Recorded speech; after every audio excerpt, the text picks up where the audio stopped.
Hey there, everybody. 𝗦𝗨𝗕𝗏 here. So welcome to my podcast. Let me be clear. This is a podcast, not one of my news reports. This is a podcast, opinions, things that have been on my mind. And this time I'm trying something totally new. It's my first time. I'm going to bring in a friend of mine to guest co-host my podcast. This is him here. This is my friend Brave, the well-dressed nerd. Thank you for joining, Brave. Hey, Manila, thank you for having me. I'm happy to be here. Well, like I said, this is the first time I've brought in a guest co-host, but it's more fun that way, rather than just have me. Yeah, having a conversation, especially because it's been a wild week in American politics, a wild week in podcasting. Yeah. Hasn't it? It's been a crazy week, period. It's been a crazy few months, I think, right? Yes, absolutely. But I thought I'd try something new and bring in new faces, new fresh voices, and not just my own. So everybody, this is Brave, the well-dressed nerd. He is an artist. And as you can see, a fan of nerddom. I'm a super, I like the term super nerd. He's got comics behind him. He's also an artist. You can check out his work, @bybrave.com. Is that right? Sure. Yep. All right. Taking that on Instagram as well at the well-dressed nerd on Instagram, or Art by Brave on Instagram as well. Very good. Very good. So today, some of the topics we're going to talk about. We're going to talk about there was an episode of the Joe Rogan podcast that got me fired up on the radio this week. And it was Joe Rogan talking to a guy called Peter Zeihan, or I think he might pronounce it Zion. Zeihan, something like that. Yeah, at the end he pronounced it like Zion. Zion? I guess. Zion, like Zion? Like going back to Zion? Yeah, right. I don't know. You got a weird spelling on it. Yeah. 𝘬𝘰𝘳𝑎𝑛. And he purports to be some sort of geopolitical analyst, right? And he's got a book out, which is why I don't know how he managed to get on Rogan, because of all the geopolitical analysts out there, I've not heard of Peter Zeihan. Right. I don't know this guy. But you know what? In prepping for this, I saw he does a lot of talks and things like that. He's got a lot of videos out, and he's got a huge following as well as hate following. Which I think is well deserved. Yes. Yeah. So I, generally speaking, let me just be clear, I generally do like and enjoy Joe Rogan's podcast very much. I tend to agree with him very much. I know a lot of people on the left are going to hate that I said that. Right now, people on the right seem to like Joe Rogan, which is really weird because he's not a dude on the right at all. Right. At all. But right now, the left seems to hate him for various reasons. But he brings on this guy, Peter Zeihan, which is, the first 30 minutes listening to this dude talking, I was so fired up because he starts out doom and gloom. Russia's going to be defeated in Ukraine. And this, by the way, is not about rah, rah, Russia. But his reasoning for it, absolutely bullshit. Right. Bullshit. Right. He also says China's going to collapse this decade. These are just the highlights from the first 30 minutes, which we're going to show you, the audience, so that way you can hear for yourselves if you don't subscribe to Joe Rogan. But this, I was just fired up this week when I heard the podcast driving into the studio, and I'm literally screaming and yelling at my car. In my car. Were you taking it out on the dashboard? I was just like banging on my steering wheel because I'm like, where is this guy getting this? And then afterwards, I realized after I finished listening to the whole thing, it's because he's pushing a book, literally talking about the end of the world coming now, right? So I don't know if this is what drove this guy to talk about how it's almost as if he was cheering on World War III.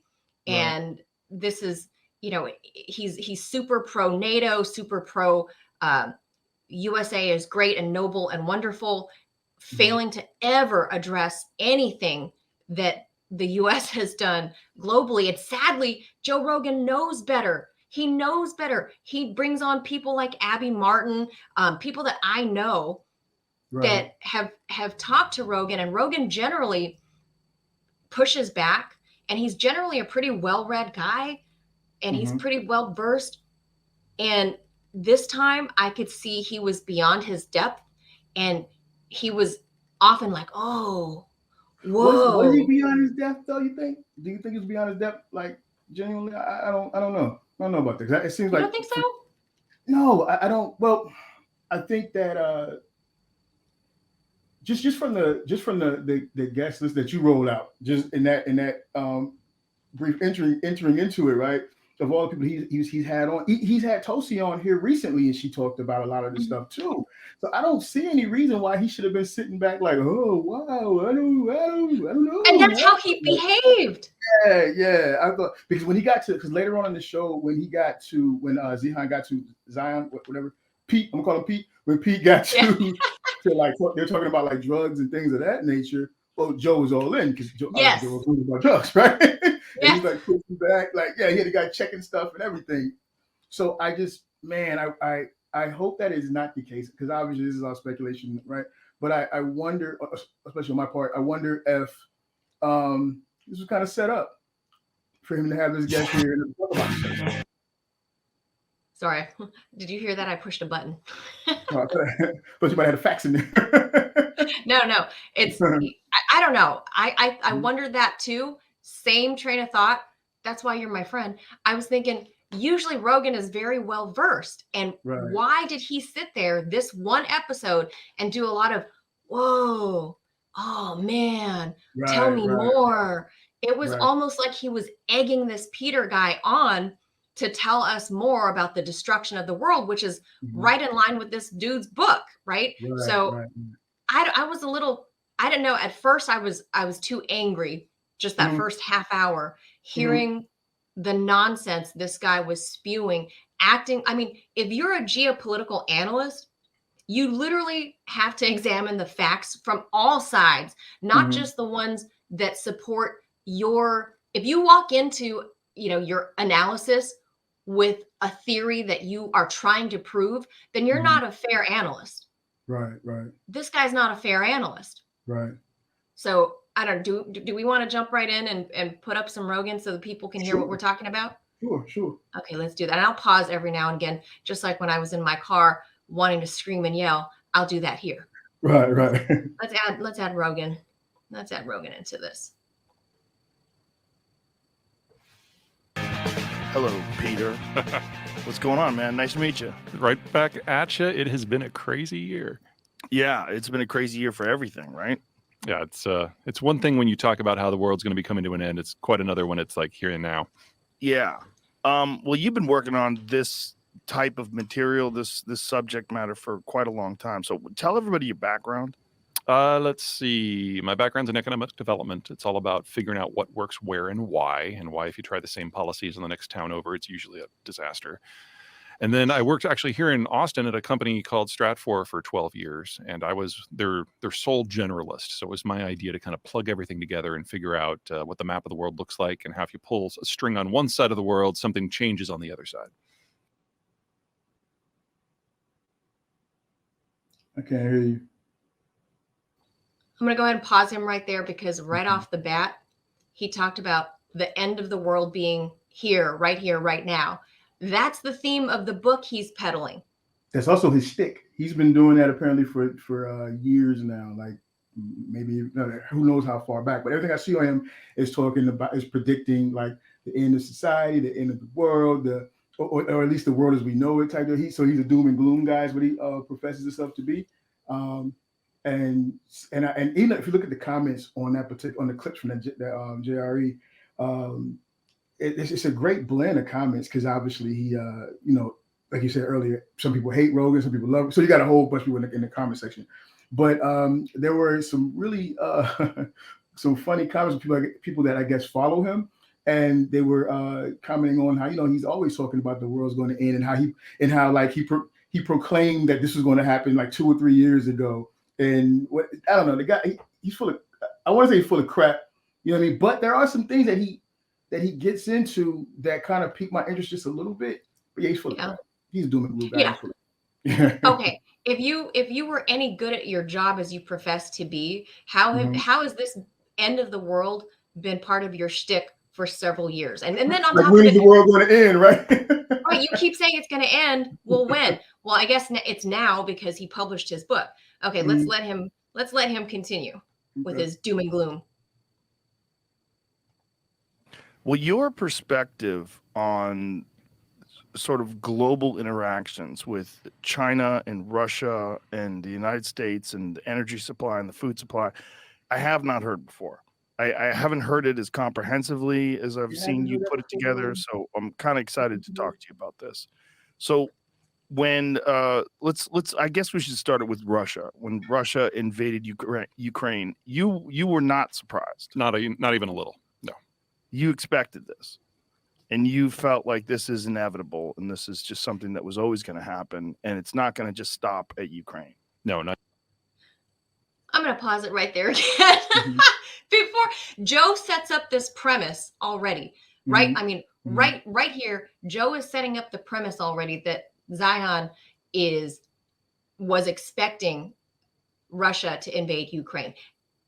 Spoiler, people. Yeah, Zeihan has been predicting that because later, if you listen to Rogan's program, it's because Zeihan is super pro NATO and knows that NATO has been encircling Russia slowly, little by little, since the mid-90s, and knows that NATO has been a provocation and a thorn in Russia's side, provoking them, putting arms all around their borders, pointing at them. So yeah, I think anybody could have predicted that one. And many did, as a matter of fact. So. Yeah, but this guy, obviously, he's shilling for his book. All right, let's let him talk. Not even remotely. The Russian space is among the worst farmland in the world. And so they've never been able to generate enough income to have a road network. Everything has to be moved by rail. And their frontiers are just huge and they're open. And if you've got a force that can't maneuver itself, your only reasonable defense strategy is to be forward positioned and use geography to help you out. So you expand until you reach mountains or oceans or deserts, and then you anchor on either side of those and plug the access points. Unfortunately for Ukraine, there are 2 of those access points on the other side of Ukraine. So the Russians were always going to try to push through and retake that territory that they had controlled for most of the last 350 years. Unfortunately for them, in the 35 years since the Soviet system collapsed, the Ukrainians have developed an identity. And now they would like to be something other than a road bump. They would like to be the U.S.'s money laundering basket. Yes. Apparently. Or Biolab's foundation. Yeah. All of the above, as long as the box falls under corruption, right? So right. he made a go ahead. I'm sorry. Go ahead. Oh, I was just going to say, he starts off by saying that Russia's land is not fertile, that they can't grow anything there. But then later in the podcast, I mean, this is a 3-hour podcast. The dude talks about how actually Russia provides the world's wheat, like 33% of the world's wheat. It's not Ukraine. In a poor attempt to sound legitimate and fair, he accidentally sprinkles in truth here and there, and that was one of them. But that's 3 hours ago. So why he doesn't expect us to remember that he just started off by saying that Russia's land was not fertile and they can't grow anything. That's why they want to take Ukraine. That's his premise, and I call bullshit. I call bullshit on that because if your land's not fertile, how are you the world's breadbasket and you produce over 30%, 1/3 of the world's wheat production? So right there, bullshit. Right. I think he had got caught up in talk because at that point he was shit kicking China, right? So yes. So I guess at that point he had to push them as the worst, right? And how terrible things are going to be for them. I wrote it down in my notes. I was like, I caught him.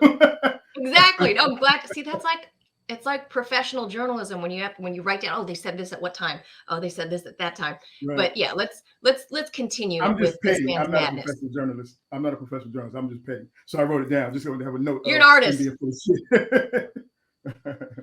Let's hear more of his bogus analytics. Right.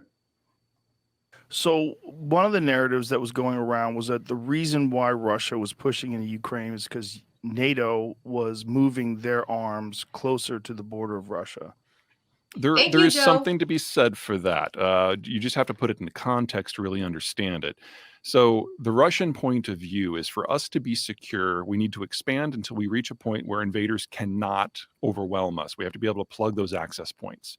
But to give the Russians what they want, you have to sign over the future of Estonia, Latvia, Lithuania, Poland, Finland, the Czech Republic, Hungary, Slovakia, Romania, Belarus, Ukraine. In a few more seconds, he's going to slip up and he's going to allude to something, and then he catches himself and pulls back and corrects it. Yeah, and corrects. You'll catch it. Oh, okay. I mean, I only heard it. I was listening in my car, so I only heard the things he said, and you catch these things when you look at them, right? So let's look at him. Oh, let's go on. Azerbaijan, Armenia, Georgia, Kazakhstan. Okay, hold on. He's right there. He just wants to show off that he knows the Baltic and Eastern European countries. Yeah. There's at no point since the collapse of the Soviet Union have the Russians said that they want to take over any of those territories. He's just trying to show off that he knows names of countries. Okay, bravo. Good on you, Peter. Great. You paid attention in geography class. On all the stands. Basically, the Russians, in order to feel safe, they have to be able to occupy total populations that are twice of their own. And I'm sorry, but that's just not feasible. So, technically, the people who claim that NATO provoked this are correct. NATO can't have what it wants in Russia in order for Russia to feel safe. That's it right there. For Russia to feel safe, they've got to occupy. He started to say NATO can't have what it wants and Russia feels safe because obviously NATO is threatening Russia, right? Obviously, and we all there it is. Yeah, anybody pays attention, but he stops himself and brings and winds it back. And when he did that, I was like, oh, okay, so you are here and you are shilling. You're not just pushing he's not just pushing his book. He's not just pushing, because later on he brings up the fact that and I'm gonna get ahead, but later on he brings up the fact that he is doing some work with the Defense Department, but he can't talk about. Remember that? Yeah. Yes. The work he's doing. No, we can do spoiler alert because we're not gonna review the entire 3 hours of Rogan's podcast. This first half hour though, whatever, if you agree with him or you hate him, like I hated the first 30 minutes. The first 30 minutes is where he says the most bullshit, like the most. But he does sprinkle in. I mean, you see his demeanor. His demeanor is, he seems like he's cool. He's middle-aged guy with the ponytail. Yeah, he's got a beard. He's a beard. Yeah.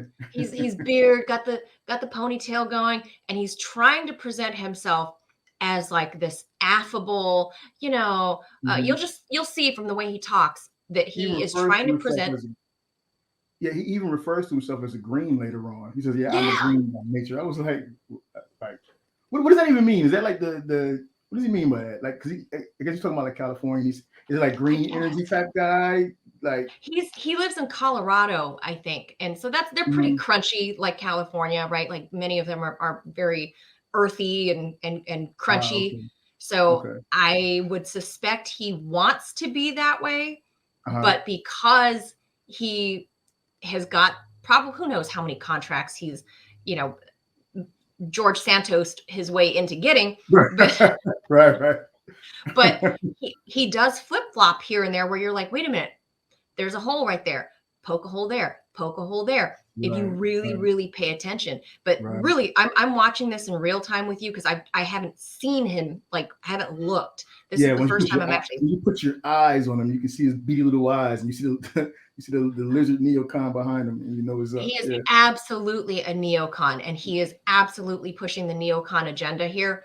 And when he does, and again, it's beyond the first half hour. He admits, like you said, Brave. He admits that he's got some DoD contracts, and Mhm. I think he's bragging about his SCI clearance or whatever. Like he's, Right. oh, I have special clearance to look at special stuff. Okay, Right. cool, Right. dude. But Right. yeah, he slips up later because he gets comfortable, and that happens when you're Yeah. a liar, like Yeah. Malcolm Yeah. Nance. Yeah. I was going to say he's a little better than Malcolm Nance, at least. Yeah. Right? But because Nance is horrible. Like That guy is so bad. He's the just worst. like He's the worst. Malcolm Nance. I mean, that'll be for another day. But Right. yeah, John Kiriakou cut that guy up.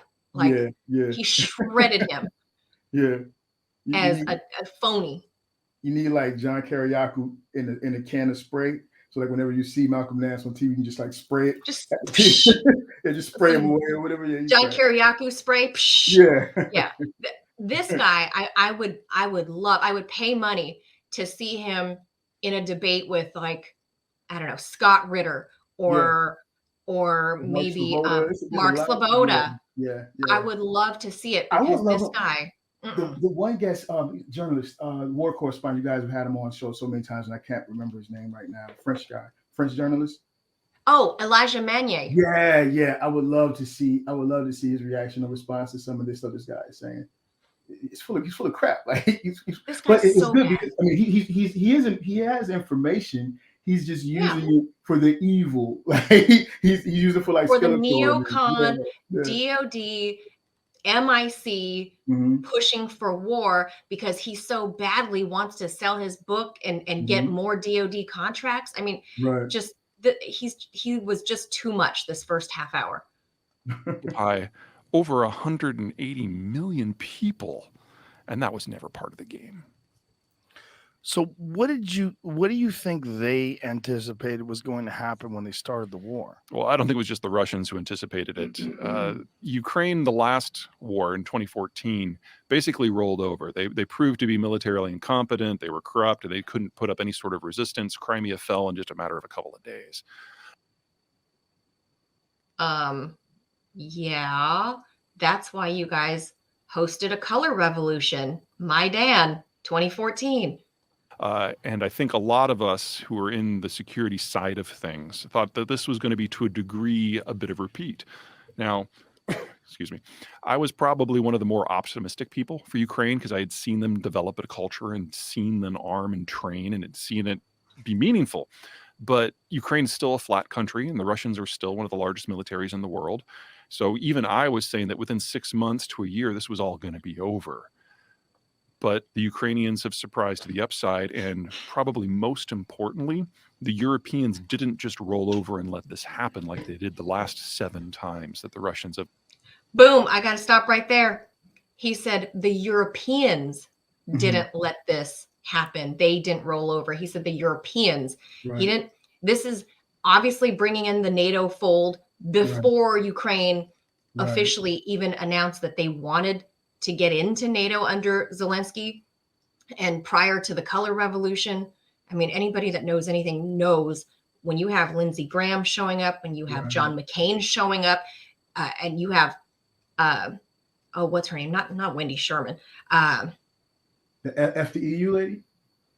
Oh, the F the EU lady. That's her. Oh I can gosh. call her F the EU lady. Yes, she is the F the EU lady. And when you have people like that showing up to your country, you know a color revolution is coming. So that's a hole right there in what Peter Zeihan is saying, that they, referring to Europe, didn't roll over. Right. So we know the Europeans are in on it if he accidentally says they. Right. Have gone on the warpath since 1999, and that's changed the game fundamentally. And when you look at it going forward, if people didn't anticipate that the Ukrainians were going to be able to fight back as well as they have, and then you look at it going forward, like where does this go? Well, there's 2 paths here. And the problem is we haven't seen either side fight in their full glory yet. And until we have that fight, we really can't judge. In their full glory, like meaning? Well, the Ukrainians are the underdog, but they're in the process of rapidly arming with more and more sophisticated equipment. And by the time we get to May. So he's going to go into he's going to go into basically once he starts warming up again, right? And he talks about how he kind of in that clip we kind of got some of it. He talks about how they're getting all this equipment and weaponry in, and so come May, all this weaponry will be there for them to use, right? Now, bingo. Yeah, there are a few things there that I wonder about, because he's so dishonest in the way he's covering it. Because what he's basically doing in his presentation, he's skipping over the winner, which we all know is going to be the time where Russia's putting the foot in that ass, right? So he's skipping over that to say that, and say, well, no one has contended at their full glory. No one's fought at their full glory yet, right? To act like as if they're running neck and neck or something like that, which is obviously bullshit. And then he jumps over the period in which we know that Russia's gearing up to really hand them some L's, and he goes straight into what, the springtime. But then he brings up that they've got all this weaponry that they've been acquiring and is going to be on deck. But just from the things that I follow, you guys included, right? RT and Radio Sputnik and all the great people there, like, a lot of that weaponry has been getting destroyed and demolished. So, and then not to mention, a lot of the weaponry is going to other places, not making it there. So what is he reaching for? What is he, what I mean? I understand they're going to keep on piling more weapons in, but still, what is he trying to, because that stuff's not there from what I understand. Yeah, I'm glad you caught that too, because he literally just skips over right now. This was published, does it show when it was published here? Well, in Spotify, it shows that it was published a week before Joe Biden announced that he was giving the M1 Abrams tank. So either this guy had some deep intel that he knew that was coming down the pipe, but the Abrams tanks, if anybody follows closely, Joe Biden is not giving Ukraine America's existing stock of M1 Abrams. They are going to manufacture special, like, Ukraine model M1 Abrams tank. So I don't know if it's going to be like, I don't know, missing a turret, or I don't know. Right. It's going to have like simple keys on it. I don't know. And that's interesting in itself, because up to this point, everything we've been giving them, everything that everybody's been giving them has been like crap out of the wall locker, right? Yes. Soviet era stuff. Right. Just old crap. Right. So now all of a sudden I did not know that part. And I followed you guys heavily. Like, I didn't catch the part that we're going to be manufacturing stuff for them at this point. Yes. That's crazy. Yes. So Joe Biden announced this week, the last full week of January, the new year of 2023, when Joe Biden made the announcement. He didn't elaborate during his official announcement. He didn't say it himself, but then the White House and the DOD later acknowledged that we're not giving out our own stock. We are keep retaining ours for ours, and we're going to manufacture special M1 Abrams for the Ukrainians, and we're going to train them between now and then. So what Peter Zeihan is saying right there, when he skips, like you said, skips right over into May, and we're in January, right? That's 4 months. Coincidentally, that is also approximately how much time it'll take to manufacture these special tanks for them. And so May or June, and that's also how much time it would take to, at least in the most basic of ways, train the Ukrainian troops to operate the M1 Abrams tank. Because from what I understand, for our U.S. military, and of which you're a veteran, aren't you? So something like this takes like at least 5 months of training to be fully capable and functional in the M1 Abrams tank. So between manufacturing and now, we're going to hurry up and train these guys, and then throw them in there, I suppose, with these specialty made M1 Abrams. So the catch you made right there was absolutely key, because this is January. Peter Zeihan skips right over into May. So that's a great catch. They will have been able to do a lot of deferred maintenance on the equipment they captured from the Russians, which was more equipment than they started the war with. And there will be 60,000 Ukrainian troops that have trained. More equipment.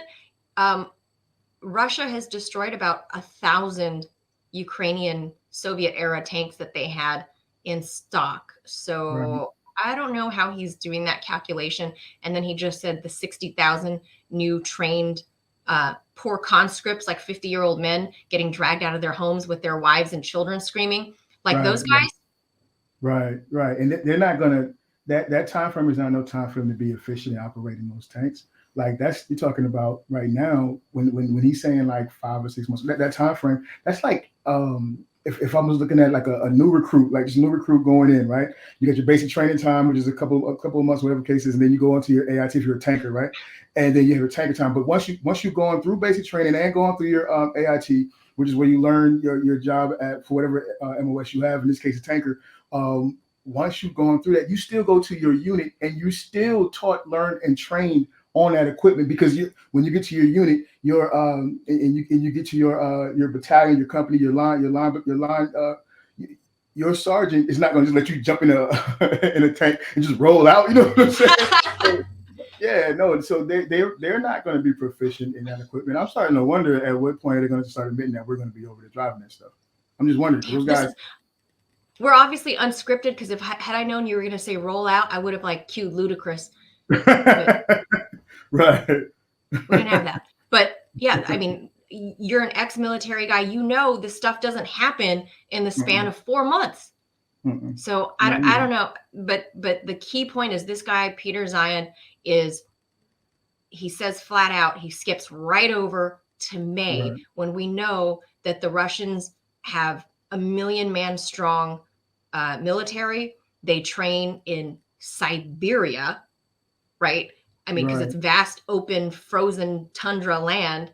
They are the most proficient military in cold climate. So they're gonna get busy in the cold. They're gonna get real busy in the cold. It's about to get hot in the winter. In the winter. Trained in NATO countries with more advanced equipment back in the field. So, we get our Athens, if you will. On the other side, the Russians will have finished their second mobilization, and they will have at least another 500,000 men in the field. Now, they will be badly trained and badly equipped and badly led with low morale. But troops like that have a technical Russian. Badly trained, but I just can't with this guy. Like, yeah, he's terrible. Like, he's good. No, he's terrible, but he's good. He's good. I know what you mean. I know. Yeah, he's like, the hustle is real with this dude. Like, for real. Like, he's if you like check out the wordplay, the way this guy's got bars. He's got bars, man. Like he look at his eyes. He's looking Rogan straight in the eyes. He's a salesman, man. He's selling it. He is selling it. I don't think he's selling his book. I don't think he's selling his book at all. I think the government's. I think the Mickey Matt has already secured those sales for that book, and this is the price he has to pay for it, and has been paying. And he's doing an excellent job, man. He's selling it. He sounds like real. If you don't know, I mean, it's different for someone like me, or like somebody that follows the news closely like you, or if a 𝘨𝑚𝑜da or a Ritter were to hear this, they're listening with a different pair of ears than the average Joe Rogan listener, right? I mean, I'm not saying that's every Rogan listener. I don't want to disparage the biggest podcast platform on earth, but there's going to be a good contingent of Rogan listeners who are casual listeners perhaps, and don't follow this type of thing. And they wouldn't know that this guy was just a straight snake oil salesman and all the holes that can be punched in his spiel. Right. I think I think that's who he's targeting specifically, because I think the average Joe Rogan listener, because the same way I listen to fault lines because I want to hear a different thought process, right? I think the average listener for Joe Rogan, because if you're listening to Rogan, you're already open to other things, right? Yeah. I think on average, they're gonna be like, this guy's full of shit, bro. Like, full of shit. Like, even if you don't know the details, if you understand hustling, if you ever did any kind of hustling, if you understand, if you got teenagers, like you got teenagers, then you understand bullshit when you hear it, right? This guy's full of crap, man. He's full of crap. So I don't know. I was a car sales person. I know we can't say car salesman anymore. I was a car salesperson through much of my 20s. I know a snake oil salesman when I hear it. This is one of them. Yeah.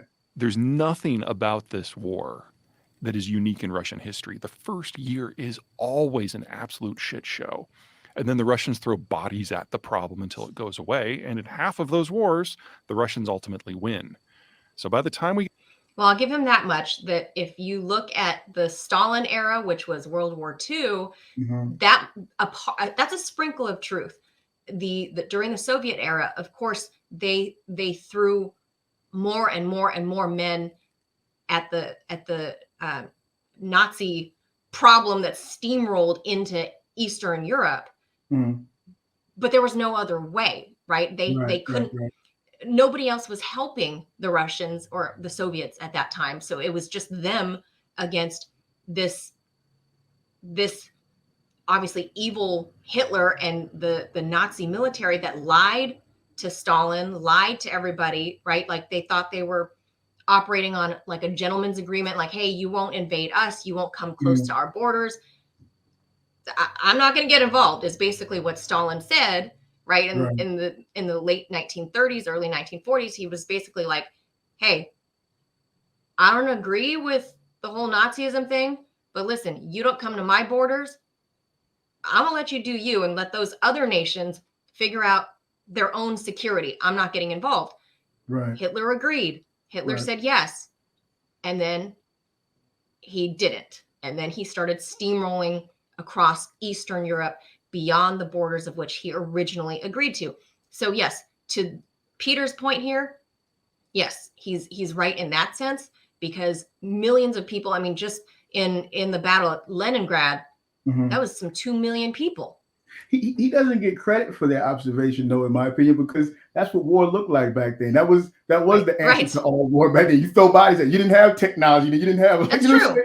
Yeah, so everything was like throw bodies at it, throw more bodies at it. So like he's so full of shit, man. I know, right? It's maddening when you just hear him. Yeah. But if you think about it, like you said, we're talking about the 1940s and World War II. Yes, you had no choice but to throw bodies there. That's the only effort you have. You couldn't send out a drone. You couldn't hack their, computer systems because none of that existed, Peter. But what else could you do in the early 20th century? There was no other solution but humans. There was nothing else to do. Yeah, his whole spiel is that, man. His whole spiel is taking obvious things and turn them into something like it's a big. Yeah, he twists it. He has a real good special ability to take the obvious facts and twist it into something like nefarious. Right. Is how he's presenting, as if that's the Russian military strategy right now in the 21st century. That because they don't have thousands of drones, they don't have an army of hackers, they don't have a whole slew of intelligence spies all around the world. I know people are going to say I'm one of them, so I'm gonna go ahead and beat you to the punch, but they're going to say I'm one of them. Whatever, that's fine. But Peter Zeihan right there, just stating the obvious, but it's trash. It's a trash opinion. Hot trash in the blazer. Hot trash in the blazer.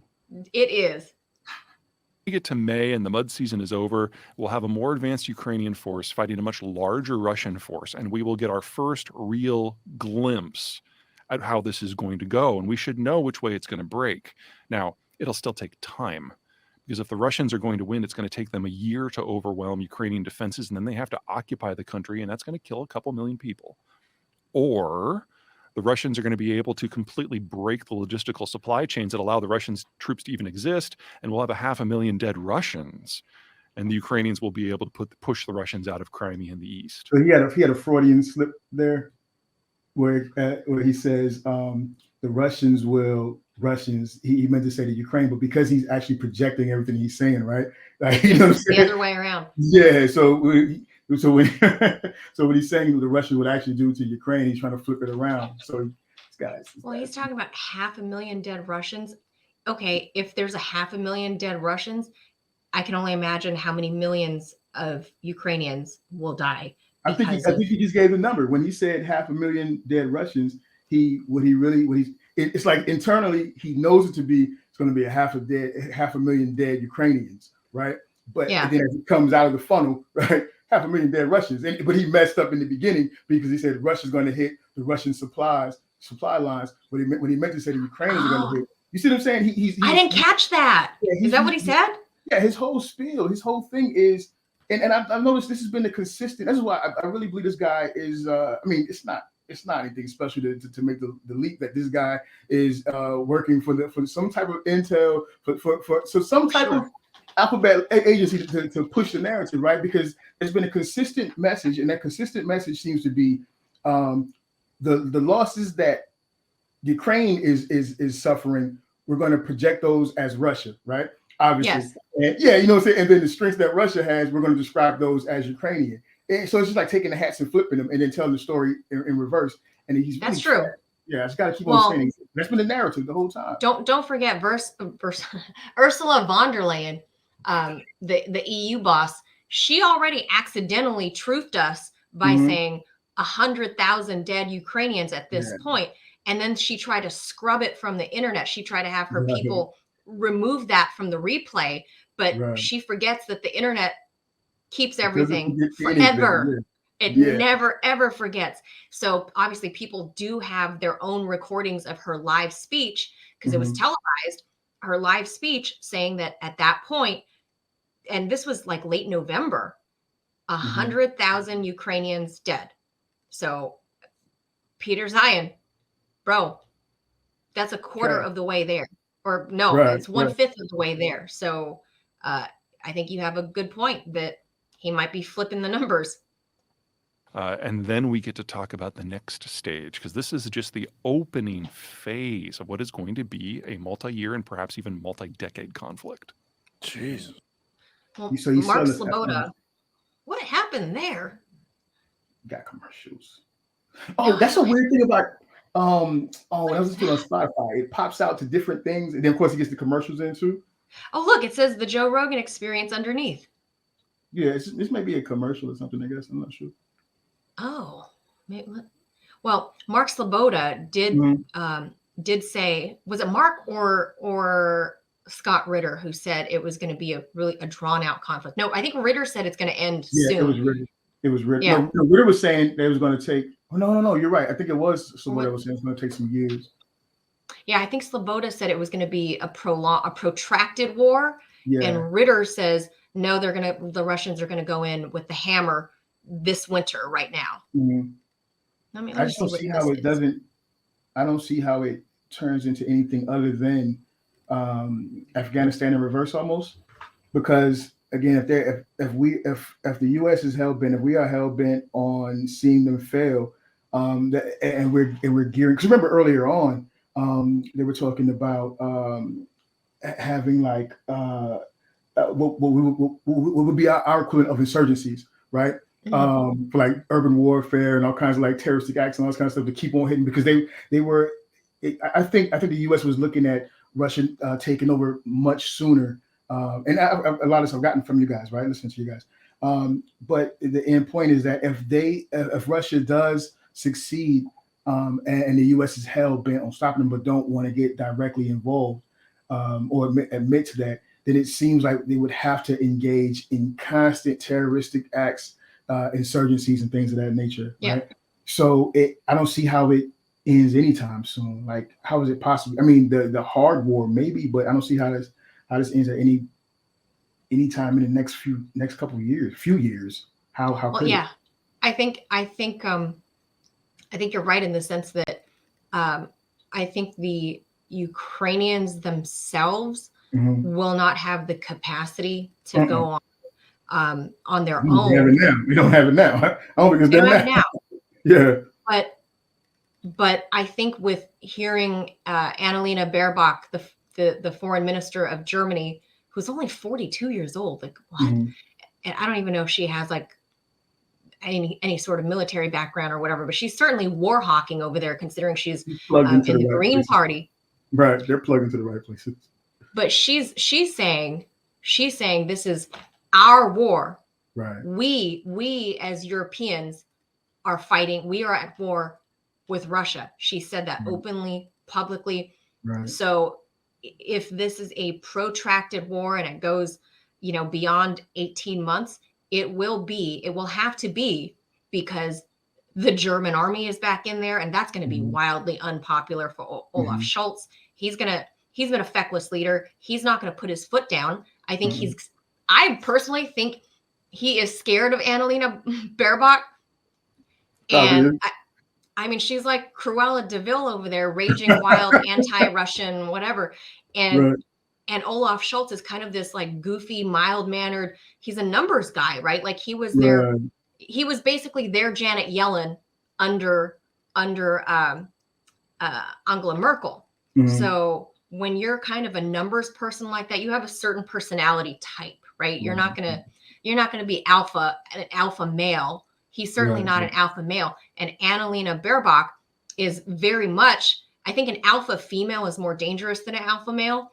I think a female is more dangerous than the male, period. So I don't mess with my wife, man. When she tells me something, my wife said, that's it. I'm good. All right. Got you. I think if you look at alpha females historically in politics, like this Annalena Baerbock, you look at Hillary Clinton,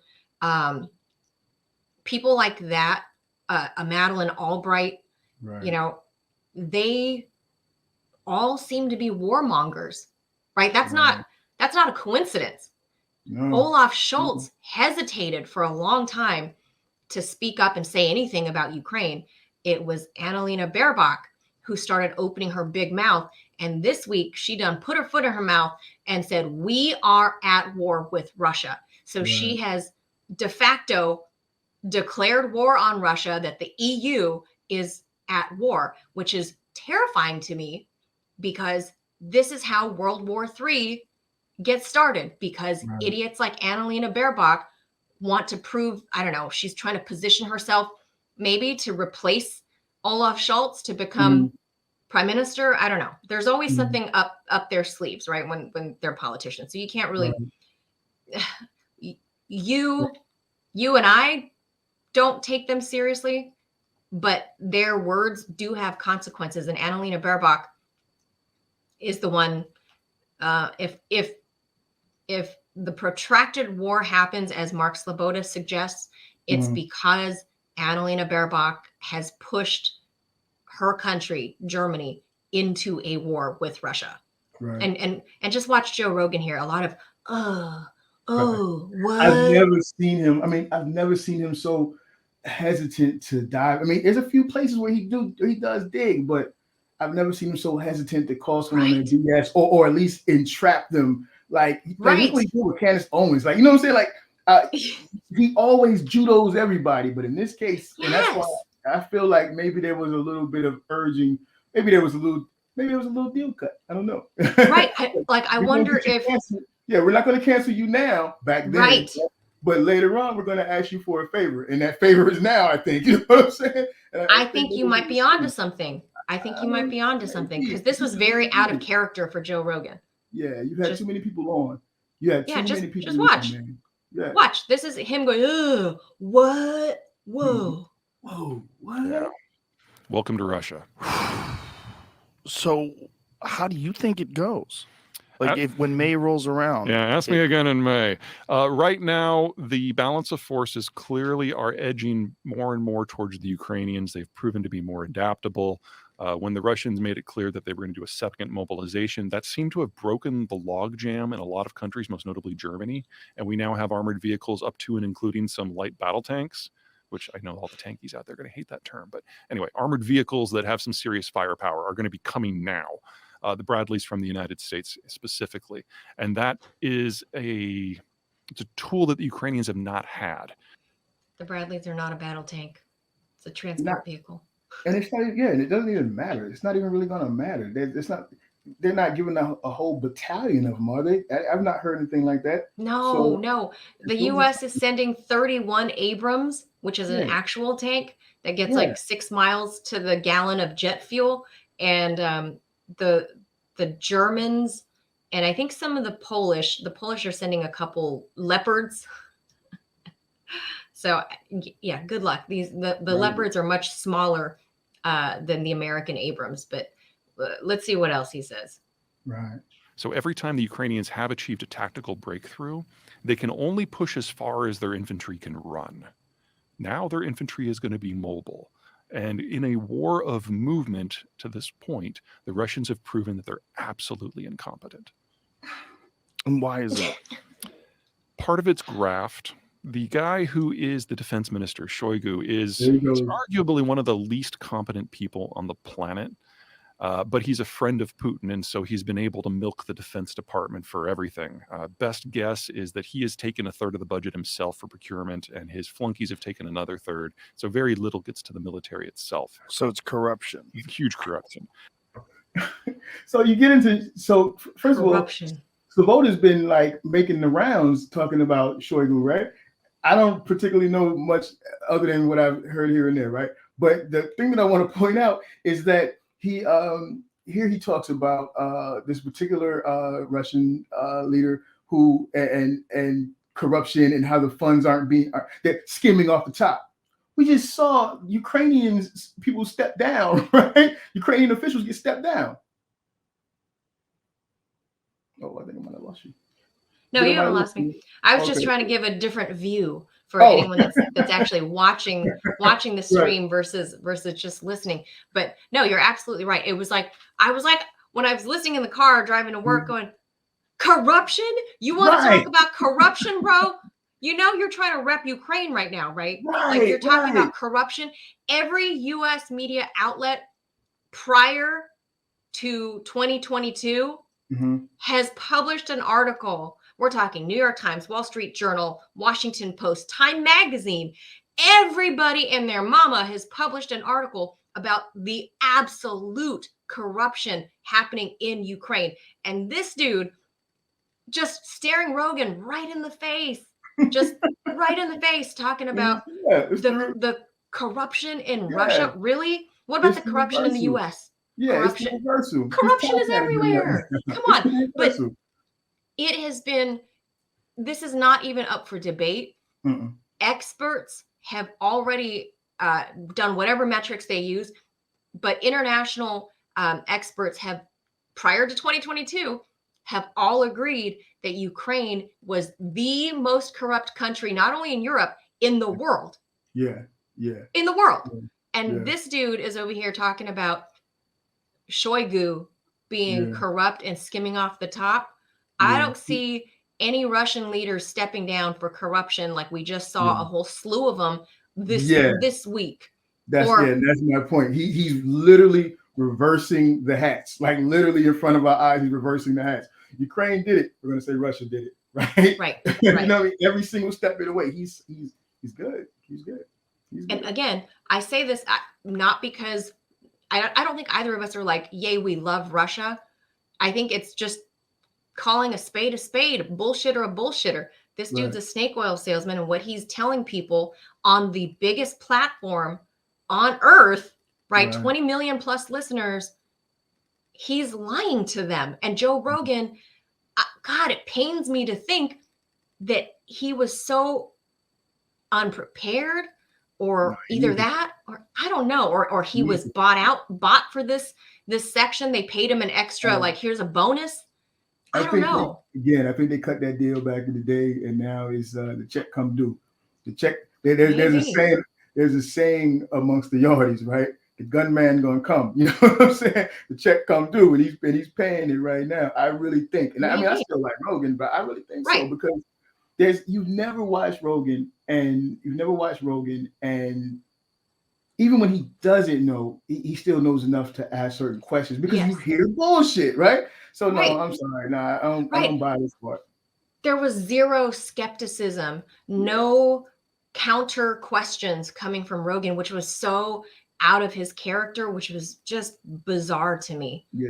And you see the change as soon as they start talking about like dope and all that other stuff, and all that, he back to regular Rogan now. So and again, because I was only listening to it in the car, he suddenly, it's like Rogan lit up. I mean, no pun intended, talking about weed, but Rogan lit up, and it was suddenly a subject he knew. You know, El Chapo, the Sinaloa cartel, fentanyl.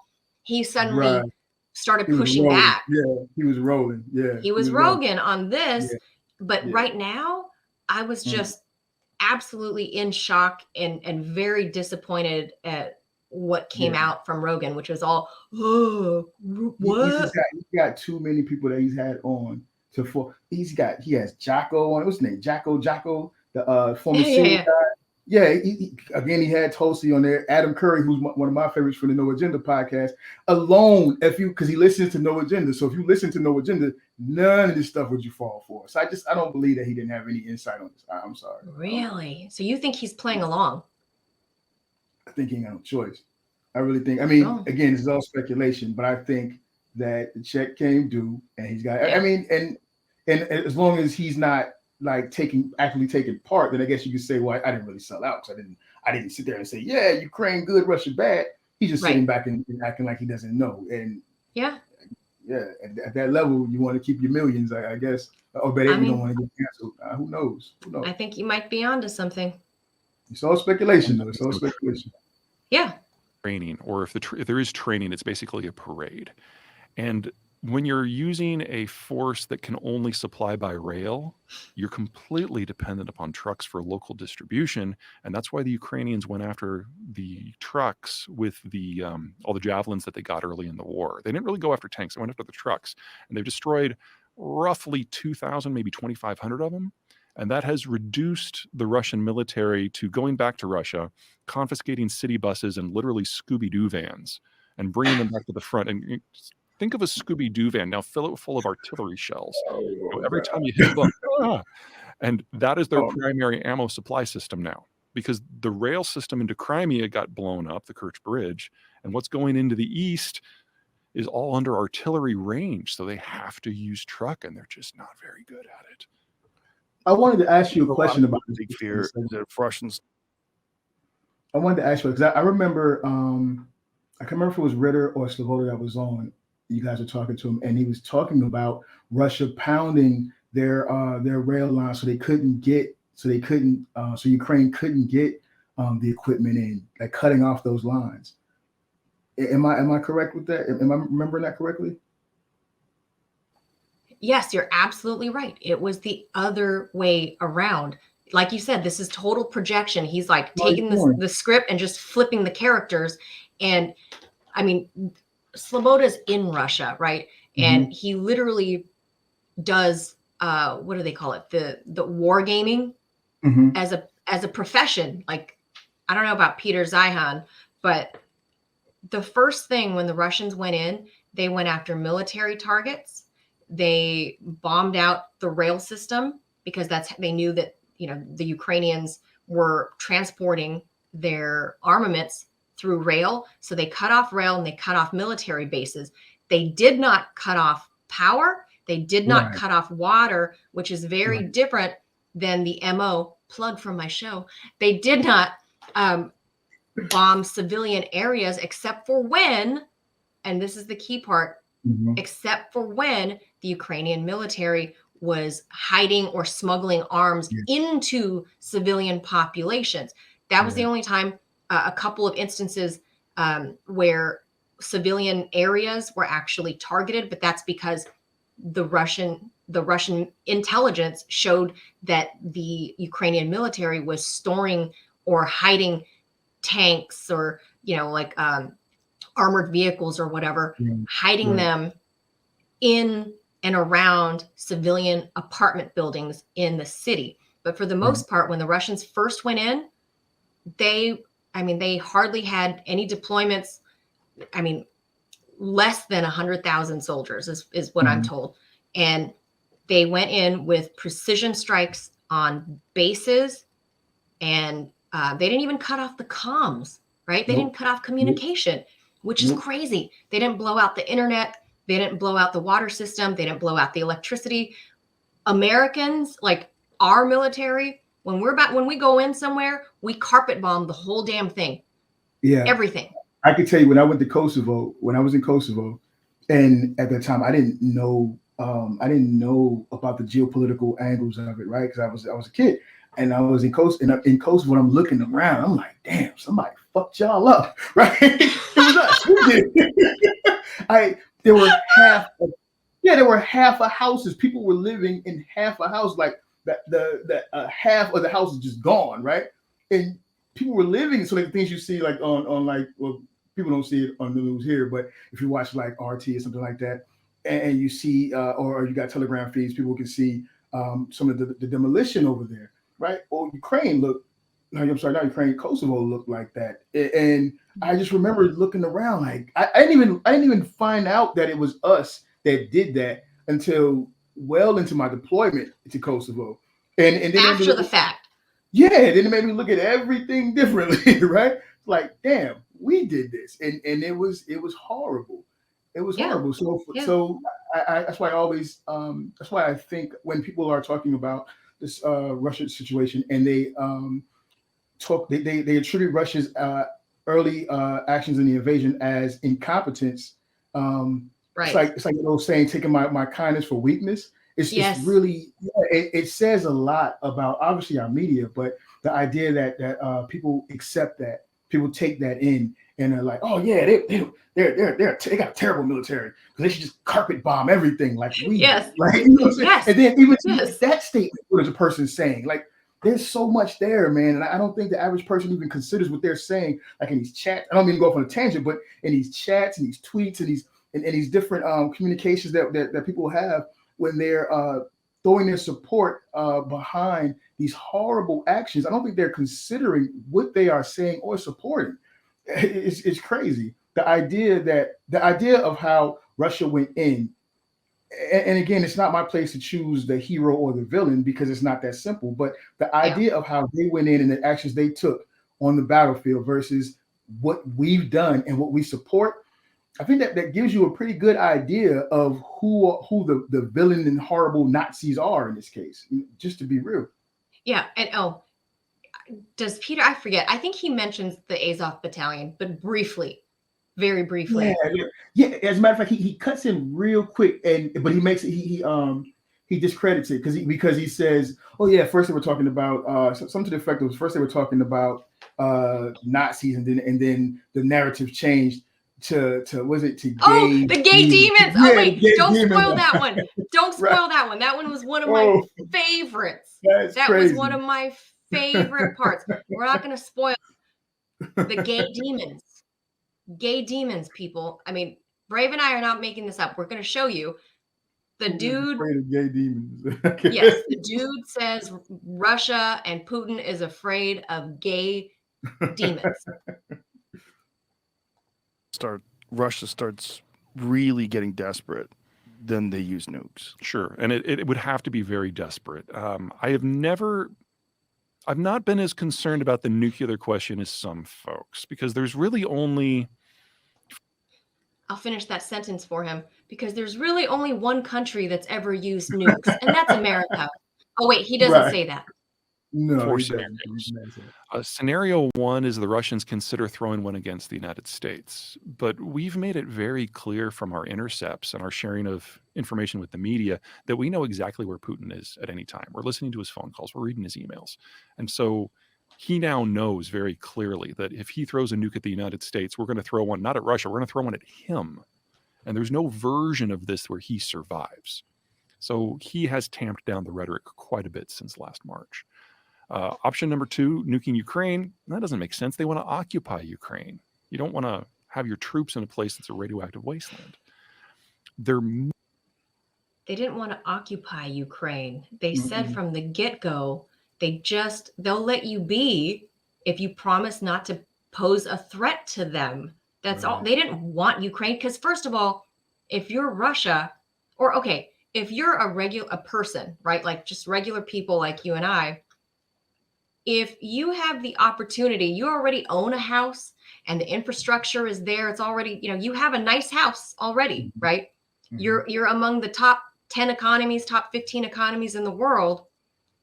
What you got is good. Like you've got, very American Western looking cities. Moscow was voted the UN's, literally in 2021, it might've been 2021.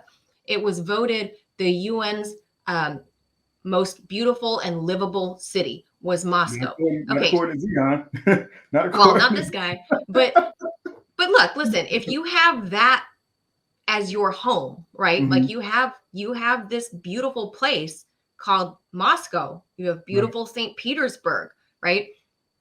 Why would you want to buy your neighbor's house that has termites, has it been caught fire, 5 times, that crackhead's been hanging out there since the fire happened in 2014? Why would you want that when it's the most awful piece of property in the whole neighborhood?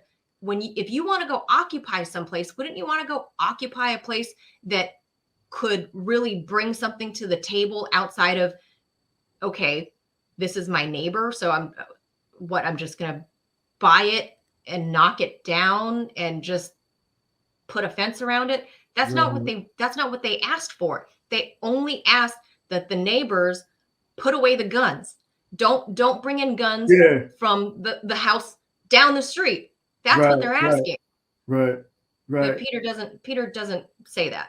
He's talking about how, I guess, we have such micro-dosing nuclear bombs that do they make nukes that small? Yeah. We can just hit Putin in the bathroom, like after dinner we're gonna hit him when he's on the toilet or something. When he said that, he's like, we know we will find Putin. We're not gonna and just throw it bomb at him. Russia. Really? We're not gonna throw it at Russia. We're gonna throw it at Putin. We're gonna throw it at Putin. Right. Yeah, that's it's a micro dose. It's a bullet nuke. Well, how does that work? What is this guy saying? Like, we're going to target Putin himself. I did not know that we had such precise micro nuclear bombs. Serious. It'll just be him. Like, you're going to be blowing up the whole of Moscow. Is that what you want to do, Peter Zeihan? I think so. May have been a case last year for nuking Poland and Berlin and Stockholm in order to disrupt the weapons flows into Ukraine. Look at Joe's face. But after the battles of Izmail, the Ukrainians have more Russian gear now than they know what to do with. It's going to take them months to bring that all online. There's a lot of deferred maintenance that needs to be done. And so disrupting the weapons flows no longer is a critical issue because the weapons are already there. So the only scenario I can see where the Russians would seriously consider nukes is if Ukraine doesn't simply win, but decides to carry the fight across the border into Russia proper. In that scenario, where the very existence of the Russian government is threatened, that would probably change the math. But I don't find that likely without a significant shift in mindset in Washington, because we're not just providing the Ukrainians with the weaponry and the ammo, we're providing them with the intelligence and most of the steps of the kill chain. Without that, the weapons are of limited usefulness, especially at long range. And the Ukrainians have no desire to rupture that relationship. So we're talking about a theoretical that is at a minimum 7 months away, probably further. This whole thing. I'll give him that much. It does change the math if the Ukrainians literally wish to be annihilated by nukes, if they brought the war to Moscow. I mean, I can probably agree with that much, that under that circumstance, I don't know if it would rise to nukes, but it wouldn't be just like tactical ballistic missiles at that point. I think we're talking about some bigger boys at that point. But I wonder how much of that is a message that he's trying to deliver. Because I think a part of it is also when these guys are talking to us, it's not just they're selling the narrative, they're seeding our minds with it, right? Like I think we're well beyond the manufacturing consent line now. I think we're well past that, right? But I think I can't remember who I was listening to, who said when these people are talking, they're talking to different audiences with the same speech, which is why their conversation or the words they're choosing sound so awkward at times. Like, why did they say that? Because they're speaking to different audiences at the same time, right? And I wonder if in this he's actually delivering threats or putting threats out in the air, because he's talking about, he's not just talking about where the war goes, because obviously he's bullshit. None of that means anything. I feel like he's sending a message saying that this is what we are prepared to do. This is how far we're prepared to go. And I think like the average American is listening to this and probably thinking he's just giving a clean cut, straight middle of the line breakdown of the war as he sees it, when he's actually delivering a message, because that's some very specific terminology that he's using there, and he's really good when he's delivering it, because like I speak with my hands, he's not speaking with his hands. He keeps his hands down, he keeps his shoulders are straight, and it's just his head moving, and he goes up and he goes down, and I'm not a body language expert. I just know bullshit when I see it, you know what I'm saying? And you can see a hustle, and like he's steady. Like if someone was That's a good point. Yeah, I would. If someone was talking to me that calm, nothing is moving, and it's just their head moving, and their pitch goes up and down with their head, and they just turn like this on certain comments, I would be looking around and see who's coming behind that person. Who, you know, that's a good point. That's a good read. His body language is definitely weird, and Rogan too. He's usually smoking a cigar, sipping on bourbon. Like he's usually kind of more comfortable. Right, you know, right. I mean, we can look right here. He's up on the screen. Rogan is kind of hunched over. His arms are like probably in between his legs, like this. Yeah. And everything is wow. Whoa. Right. Wow. Those are the only words coming out of Rogan's mouth. And he's, you know, if you, again, having been a car salesman myself, you read body language because you want to know if you got a deal or not. Right. When somebody's doing this, they're hunched over and their arms are in front of them. That's apprehension. Yeah. Whereas Peter Zeihan, he's sitting up very straight, like you said. His arms are calmly. His hands are you know right straight down. He's sitting straight. Because this is rehearsed. Right. This is his talking points. Right. This is he's got a script in his head. Right. He knows. Like you said, he's got a mission to deliver. And I have to wonder if it's from when he alludes to it later, the DOD contracts that he has. I am almost certain that it is. It has to be, because I don't like that guy. Yeah. This is, I mean, I've let myself digest this over the course of this week, but I got to tell you that the first time I heard it fresh, the first 30 minutes driving to Radio Sputnik, I was livid. I really came on the show. You were like, I'm so pissed off right now. So mad. Because that was like the first time I'd heard him, and I went, this guy is either batshit crazy or he is the best snake oil salesman, and Joe is just lathering up in that snake oil. Right. Like, right. I don't know. I can just tell there's some apprehension in Rogan right here. Yeah. I can tell from him being hunched over and his arms. So either he's doing something he doesn't want to do, which is probably bullshit. Well, yeah, that's part of which is bullshit. Sell this bullshit and don't push back and just let this dude say this part about Ukraine. And then when they start talking about drugs, start pushing back. Right. It's such a terrifying conflict. Being that Russia is a nuclear superpower, and the history of Russian wars, I mean, there's such a long history of sacrifice and death, and it's like they're accustomed to it in a way. Oh, we can do better than that. We can make you a lot more depressed. Okay. So let me give you two things. Number one, the Russians are relatively casualty immune. They fight in an area where they fight with numbers. They've never been technologically advanced versus their peers. They've always just thrown bodies at it. So there has never been a conflict in Russian history wars, where they have backed. 20th century wars, you had nothing but bodies. We didn't have technology in the early 20th century. So duh, Peter. That without first losing 500,000 men. We're at about 100,000 now. We have a long way to go before the Russian military breaks. So the Russians have lost roughly 100,000?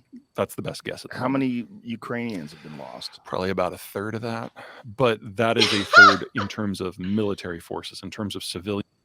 Oh, I got to let him say that part. But he says the Russian military has lost 100,000. Ursula von der Leyen said so herself, that the Ukrainians have lost 100,000. So that number is real. But the casualty is on the Ukrainian side. Yeah. What does he say something crazy right here about the civilians? We really don't know. It could be as much as 250,000 at this point. We just don't know. Really? We wouldn't know if 250,000 civilians have died. We wouldn't know. Really? He's hot trash. The data exists on the other side of the front line. All we know are about what has happened in the territories that have been liberated. And if you think of things like 𝘬𝘱 and 𝘰𝘰𝘪, German radio intercepts told us as far back as May that there were at least 70 places behind Russian lines. He says something I wanted to ask you about because he says something. I think there he says 𝘰𝘰𝘪, and I'm not familiar with that area. I was going to ask you, do you know anything about it? Because he says 𝘰𝘰𝘪, and then he said, "Oh no, I'm sorry, I meant 𝘬𝘱," and I found it to be odd because you don't conflate those two. Just the pronunciation. Just you know what I'm saying. You're not going to conflate. Yeah, I can see if he said Bangladesh. Oh, I'm sorry, 𝘬𝘱, right? But he says 𝘰𝘰𝘪, and I don't know. I don't personally have any information on 𝘰𝘰𝘪, and I was wondering, is there this has something transpired there? Is there any history there? There was a battle. There was a battle. We had I think we had Scott Ritter on to talk about that, about the Battle of 𝘰𝘰𝘪 in particular. But these are just so the audience knows that I don't have a map pulled up, but I can. But this is all basically along like the lines of the Donbass region. So it's where it's carved out. If this is the official part of Donbass and the other side, it's the towns and stuff that are dotting it from north to south.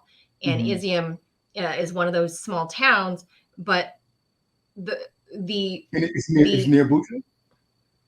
No, let's pull that up. Yeah, because my question is, why is he why did he conflating the two? Yeah, because and not just conflating the two, he catches himself. He says, like earlier when he said, God, what was it I pointed out earlier?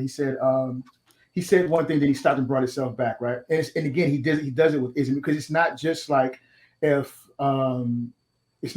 they were, it's not as if they are interchangeable to me. You know what I mean? Right. The way he corrects himself makes it seem as if he shouldn't have said 𝘰𝘰𝘪, not just because it was a mistake, but because he shouldn't have said 𝘰𝘰𝘪. That's not on the script. You know what I'm saying? Right. Like, I'm just wondering why. I'm just wondering what occurred. I'm looking on the map. I'm going to drag this map over on this side because those so things everybody seem can to be see what like, I'm looking at. Yeah, they seem to be like little Freudian slips whenever he lets certain things out.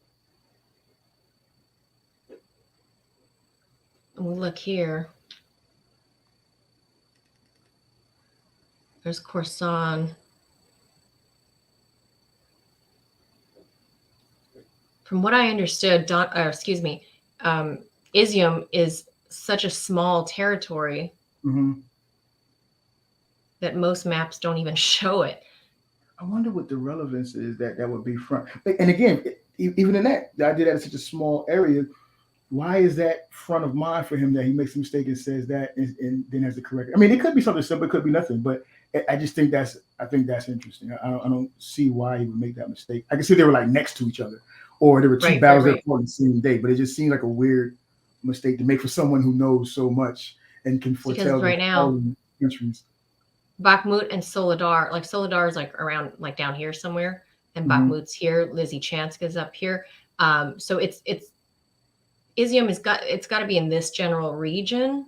It's got to be in this region because that's where the main battles are happening right now, which is, like I said, basically the line of where the Donbass is carved out from Ukraine. So it's got to be around here somewhere. I'll save that map for later. Let's get back to the psychopath right here. 𝘰𝘰𝘪. I'm sorry, like 𝘬𝘱. You see what I'm saying? It's weird that he does it like that. 𝘰𝘰𝘪. 𝘬𝘱. Yeah, like his, oh God, sweep it back under the rug. Sweep back under the rug. Right. You should know what happened in 𝘰𝘰𝘪. Right. Like it doesn't even start with a B. Yeah, like how are you making that mistake right now? Additional liberation since then, it corroborates that general assessment. So, that's piece one that you can be a little depressed about. The piece two, the Russians see this as an existential fight for their survival. They feel if they don't get those blocking positions, they're doomed, and they're probably right.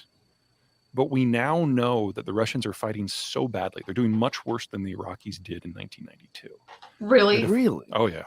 If we had a Rogan, really? It's terrible. Really? You really think the Russian army is doing worse than the Iraqis? Really? That's crazy. And Rogan's old enough to understand that to be bullshit. Okay. Yes. Oh, come on. Oh, but okay. Direct fight now between NATO and Russia, it would be 1,001 casualties.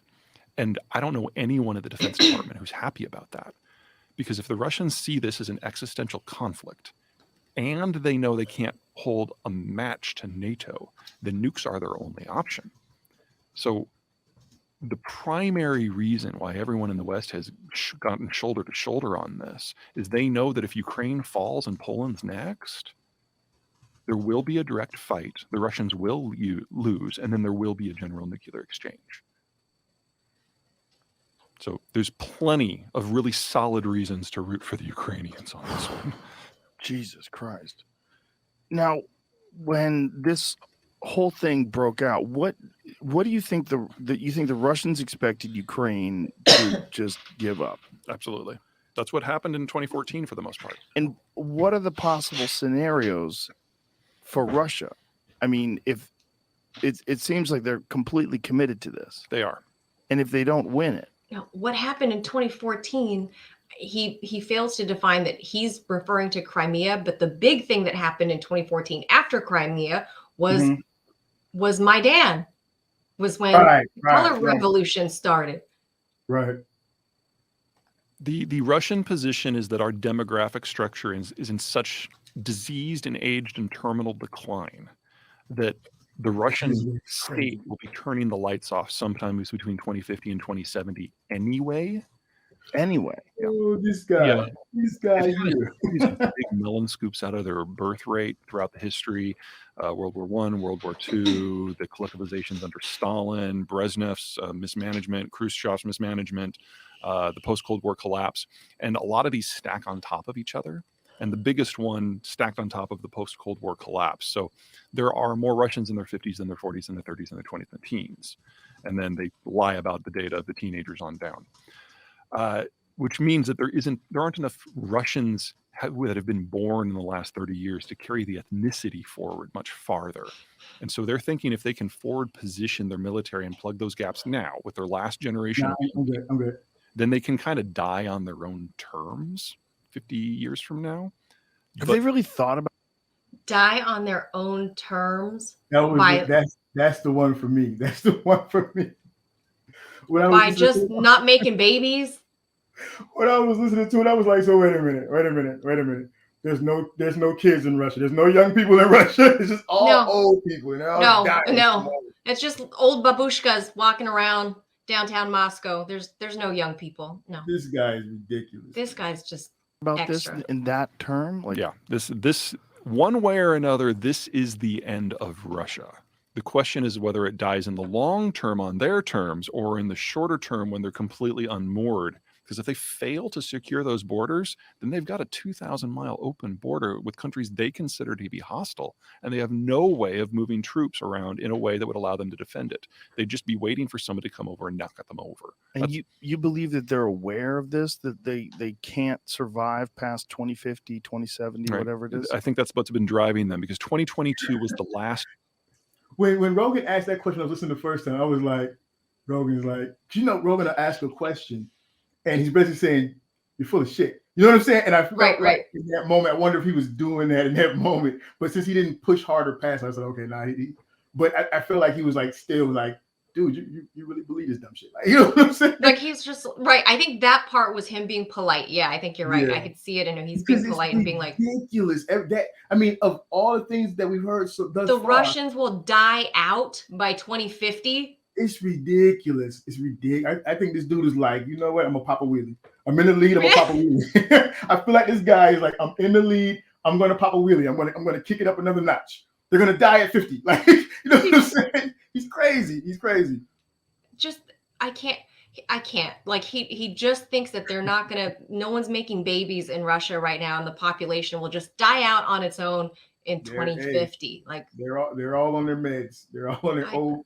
I guess this dude. Last year where they had a sufficient number of people in their 20s to even attempt this. So from my point of view, not only did the war always have to happen, it always had to happen by now. Jesus. Now, is this just because of the nature of a dictatorship that's run by someone like Putin, that it's just completely mismanaged because he's just dominated the power structure and made sure that everybody falls in line with his ideology and his reign? Like, what caused all this to be so poorly managed? Well, Russia has always been poorly managed and authoritarian, but under Putin, it's taken a much darker turn because of the nature of the end of the Cold War. The end of the Cold War, their GDP put them in like 37th place in the world rankings of economies. They were like 37 at when the fall of the Soviet Union happened. They were like number 37 or mid 30s, and today they are. Last I checked a couple months ago, I think they were market 11. I think in the world, economy 11 in the world. Manila. You are clearly wrong.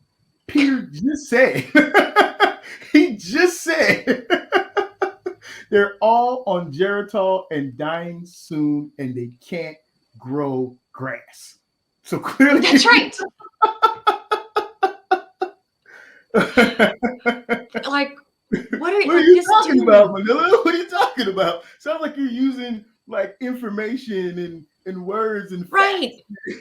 It's almost like I know how to read or something. Yeah, come on, man. Yeah, I mean, crazy. Yeah, we don't do that stuff here. We don't read or understand or think. We don't do that. I mean, if people forget the fall of the Soviet Union happened in the early 1990s. Okay, that would be the age of what the youngest millennials would be.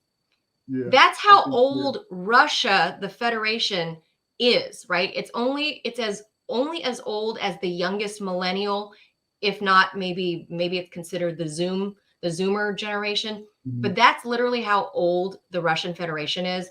It's literally around 30 years old, and in that time they have gone from economy, like let's say 35, to now market or economy 11. They're edging up in the top 10 in the span of 30 years. The same could be said for China. They went from like, I don't know, economy 50 something in the 80s to now economy number 2. But you know, Peter will address that if we get that far into China. I was going to say, yeah. Remember back to 19. He's crazy. 1982, there was a coup in the Soviet Union, and 𝘨𝘪𝘕 and Andropov and Gorbachev were FSB, well, then KGB agents who basically overthrew the old system of Brezhnev and took over and tried, because they're the only ones who really had a full understanding of what was going on. They controlled the information. They were not able to save the system, and so it broke. And Putin is the successor to that legacy because he was also in the KGB. And we're now in an environment that between the terminal demographic structure of the Soviet/Russian system and Putin's personal paranoia, so he's gone through and purged what was left of the KGB, FSB, of anyone who has personal ambitions to succeed him. We're left with an entire political elite of only about 130 people. And Putin has removed anyone who has leadership ambitions. I remember they all see the world the same way. They all kind of agree. I remember some years back, there was a thing where Putin was trying to, I could be totally misremembering this, but I remember there was a thing some years back where Putin was looking, I guess, I hate to use the term, but for lack of a better term, he was looking to groom the next line of leadership. Because obviously he wasn't going to, I wanted to ask you about this. Like, does it sound familiar to you? Like, because I remember specifically, I can't remember what I was watching at the time. I want to say it was like some PBS or something like that. It's one of those type of things. But they were talking about how he was looking to groom the next line of leadership. It might have been, I don't know. I can't remember what it was. Does that sound familiar to you at all?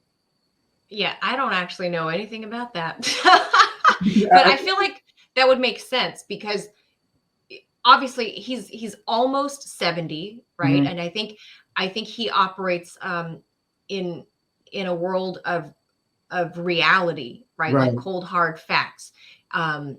They don't operate like our leaders on, like wokeism and ideology so much. They operate Right. and respond to facts on the ground. So Right. that wouldn't Right. surprise me if he had like a, like a mentorship program for, some up and coming young leaders that are maybe in their 30s and their 40s, right? That would make sense because he's almost 70 and he knows he can't be in power forever. And somebody's got to lead the way. Who that's going to be, I don't know. That would make logical sense to line up, after you've taken the economy from 35 to 11. Mhm. That would make sense that you find somebody that doesn't mess that forward progression, that they don't mess it up, right? You don't want Exactly. some dumbass in there. Yeah, exactly. Because that was the actually that was the course of the conversation that was listening to. They were talking about how they were going into Putin's rise to power, where he came from, his KGB background, all of that stuff, and how there were certain elements around him, but he wanted to ensure, just as you said, that the success that he had brought the nation to, he wanted that to continue. He wanted like-minded leaders, or at least leaders that would be right-minded or right-headed to carry the country on into the right direction, right? And in itself, at minimum, the point is that he is looking for other leaders. He's never been at, he was never at a point where he's like, nobody, you trying to take the crown, pow, like, you know what I'm saying? Right.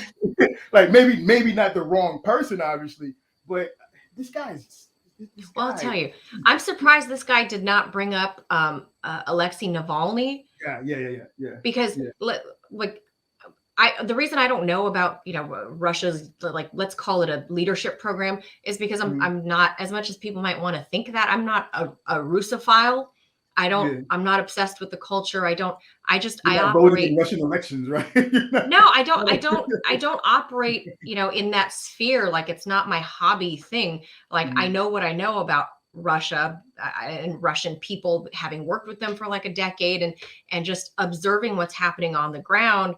And when you hear people that are just obviously snake oil salesmen poking, we can poke holes. If you listen very carefully, you can poke holes in what he has to say if you have background knowledge.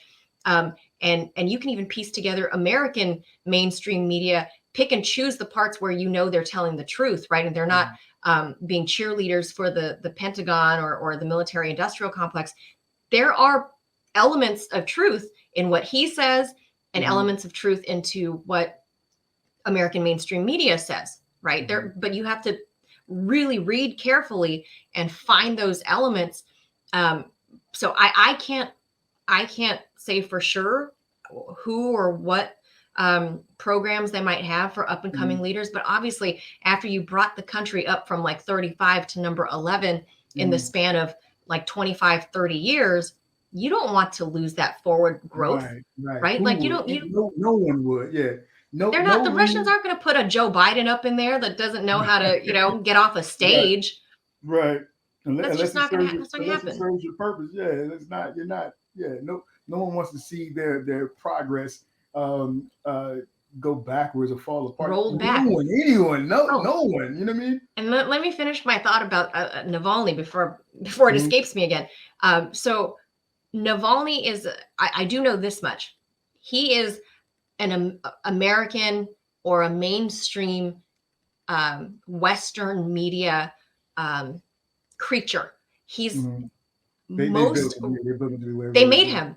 Most of Russia doesn't know who he is. He's not some great, political leader with hundreds of, like tens of millions of people behind him in Russia. I do know that as a fact, because if you were to go to any town, Russia, right? Get out of Moscow, get out of the big cities, right? Don't go to St. Petersburg, don't go to Moscow, go to any town wherever, go to Siberia, go to any town wherever. And you ask them who Alexei Navalny is, they have no idea. But he's in prison because he actually has, I don't know if it was like tax evasion. It was some sort of like financial swindling. He did he did, because he has a lot of businesses, and he got caught up in something, so they jailed him. But the Western media tells American consumers that Alexei Navalny is this great political leader, and as if he was going to become the next president of Russia. No way. Most people had no idea who he was, but American media promoted him as if he was like this great savior, leading the revolution against Putin. I think there's right. a documentary on him on yeah, it's one of those bullcrap. He's a white nationalist. Yeah. But hey, Nazis are in. They're trade sheep now. Right, I guess so. Why do you think the U.S. was supporting Alexei Navalny? There are videos out there on his own websites, Navalny's own websites, talking about like immigrants, how the Russians should swat them like flies.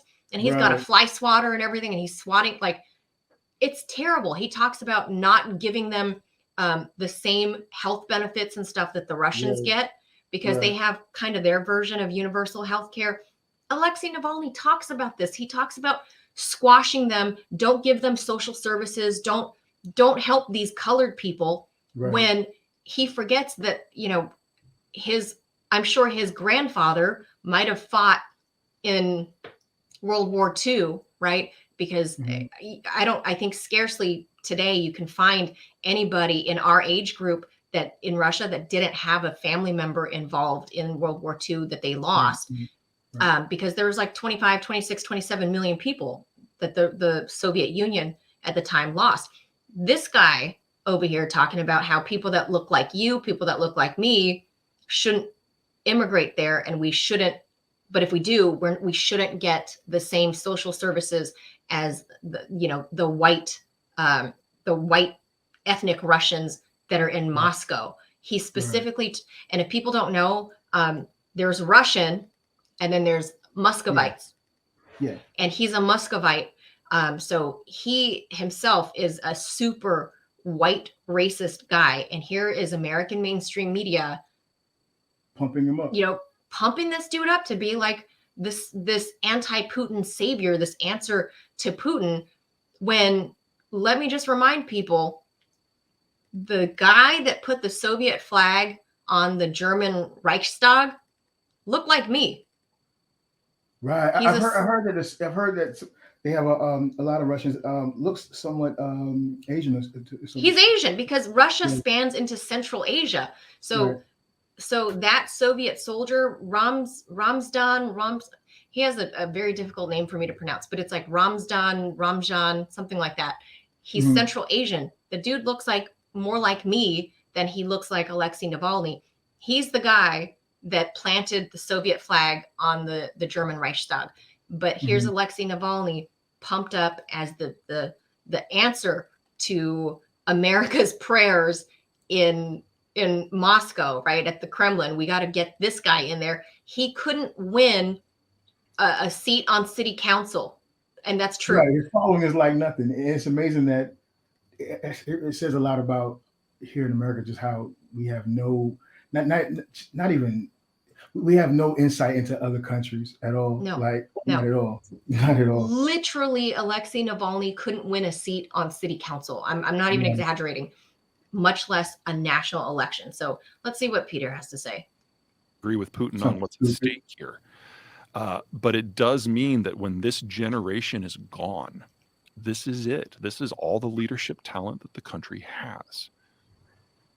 So because of his sort of top-down approach, he's eliminated all the possibility of future leaders in some way. Even if Russia did have a replacement generation coming up, and it doesn't, he's taken steps to make sure that they can't challenge him. And so any sort of leadership talent has left or been killed. What did they hope happens? And when everything's going so poorly, like what do we know about how they're assessing things? Well, they're obviously not thrilled with the way the things are. They're using one bit of propaganda after another to justify it, saying that, we're fighting all of NATO, or demons are involved. That was my personal favorite. Demons? Oh yeah, when it came to the Kherson offensive and it became clear that there was more going on than just NATO weapons, the Ukrainians actually knew what they were doing. They changed the line from that these are all Nazis to these are actually gay demons. Gay? Gay demons, yes. Please explain the gay demons. Oh, I don't know if I Please explain the gay demons. finish the line right now. So we have But how do they- homosexual demons fighting us in Ukraine. But why gay demons? Like, what Well, is there a mythology Joe's trying to keep a that? straight face. the guy who's in charge of Right, please. the Orthodox Church is a Putin crony. Kirill is his name. He's kind of like the Eastern Orthodox Pope, if you will. And he has been a partner with organized crime and with Putin since the beginning. And so he is coming up with ever more creative approaches to the propaganda. And so this is a way of, how can I say this without pissing off half of the people listening? Imagine Trump using his influence with evangelical Christians to come up with a theological reason why something didn't go his way. It's kind of the equivalent of that. And so gay demons is what he came up with. Oh, you know, is it like when you take a method of research and turning it into an ideology or religion, and then speaking of it in the first person term, like the science, like Right, you know, the science. the Anthony science, Fauci is also the science. the Totally. science. Is it something like that? Like this dude is terrible. So this is like the one time I did like Joe Rogan. I don't think he pushed back on the gay demons, but he does inquire more. Like, what do you mean because he was gay like, "Come on, demons?" bro." He was like, Yeah, "Come he's on, like, bro." what? Wait, He was what? like, "Come on, Explain this baby." to me. So Yeah, I he's don't know one why thing he's you gotta- talking about Kirill, Yeah. you know, the Orthodox leader, Kirill. I don't know why he brings him up, but then Joe asks more like, explain to me gay demons. Right. Epicenter of the gay demons. Oh, Kiev, obviously. Kiev. Yeah, so we've got a Jewish Nazi gay demon. Wow. Yeah. And Truth is always weirder than fiction. the scary rumor is that Putin has cancer, and that Or Parkinson's is one I've heard as well. Every oh disease. really? Yeah, I don't know what it is. He's clearly on steroids, but that could mean a whole lot of things. Like prednisone or something along Yeah. those lines. And you say that because of his appearance? Yeah, Like, he looks very not just flushed but puffy, yeah. and that's kind of a classic too many steroids in your system issue. And this puffiness is these steroids are to battle this cancer somehow. In theory, steroids keep you going in a time when you should probably be laying down is really the kind of the bottom line. Whether he's Because Putin's medicated, dying. over-medicated, or medicated because of medical Tell you reasons. what's happening we right really now. don't know. I'm gonna tell you what's happening right now. What? So this is what's happening right now. Just watch, and I promise you, if anyone that just watch this later, or if you watch, if you take it back, right, from the gay demons point, and then just watch Joe, right? I feel like at this point, what he's doing, because he knows he has to let this guy, and obviously all speculation fine, but he knows he has to let this guy get his message out, right? And I think it's kind of a thing like, the guys, he's allowed a guy to come into his house, and the guy's now eating in his living room, right? Where he wouldn't typically have people eating. He's eating in his living room, and then he's putting his feet up on the couch, right? And now he's tracking mud into his house. And I think Joe Rogan at this point is like, okay, dude, all right. You know what I'm saying? Like, And I think that he is not in posing these questions to him like, wait, gay demons? Wait, prednisone? He's dying from what? I think it's more like he's kind of patronizing. I think like he's egging him on? Yeah, I think he's patronizing the guy at this point because he's got to let him talk. He's got to let him do his thing because he's got to pay the receipts. But if you're going to do it, I might as well have fun if I got to let you talk and say this bullshit. I know it's obviously bullshit because it's unbelievable, right? So, Right. oh yeah, okay, gay demons, huh? Oh, and Right. the monkey fly too? Oh wow, you know what I'm saying? I think that's what he's Right. doing right now. It has to be, and I think it'll be proven if later on in episodes later that have aired after this, if you catch one where another guest kind of refers to this or asks about this, and he probably won't come out and say, yeah, that guy's full of shit. But if he does something like along the lines of, yeah, that guy, the side eye type thing, I Maybe. think that'll be a confirmation that Joe was like, yeah, I had to let this guy talk, but I couldn't really. That's true. I can't say nothing because this is ridiculous at this point. Yeah, I mean, gay demons. That Gay Vladimir demons. Putin's afraid of gay demons. And their central hub is in Kiev.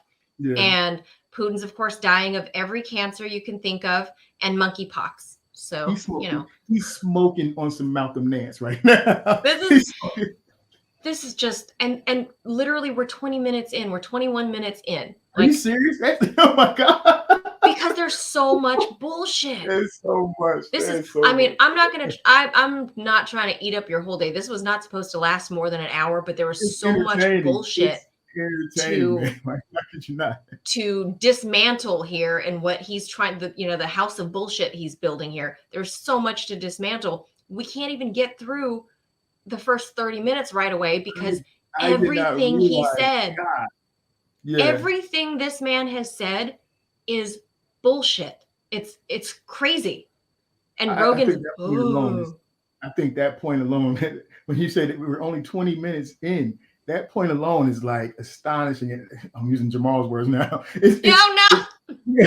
It's crazy how chock full of bullshit this guy. He is chock full of bullshit. It's crazy, man. This is he's just shoveling. Like, this is the biggest shoveling I've ever seen of bullshit.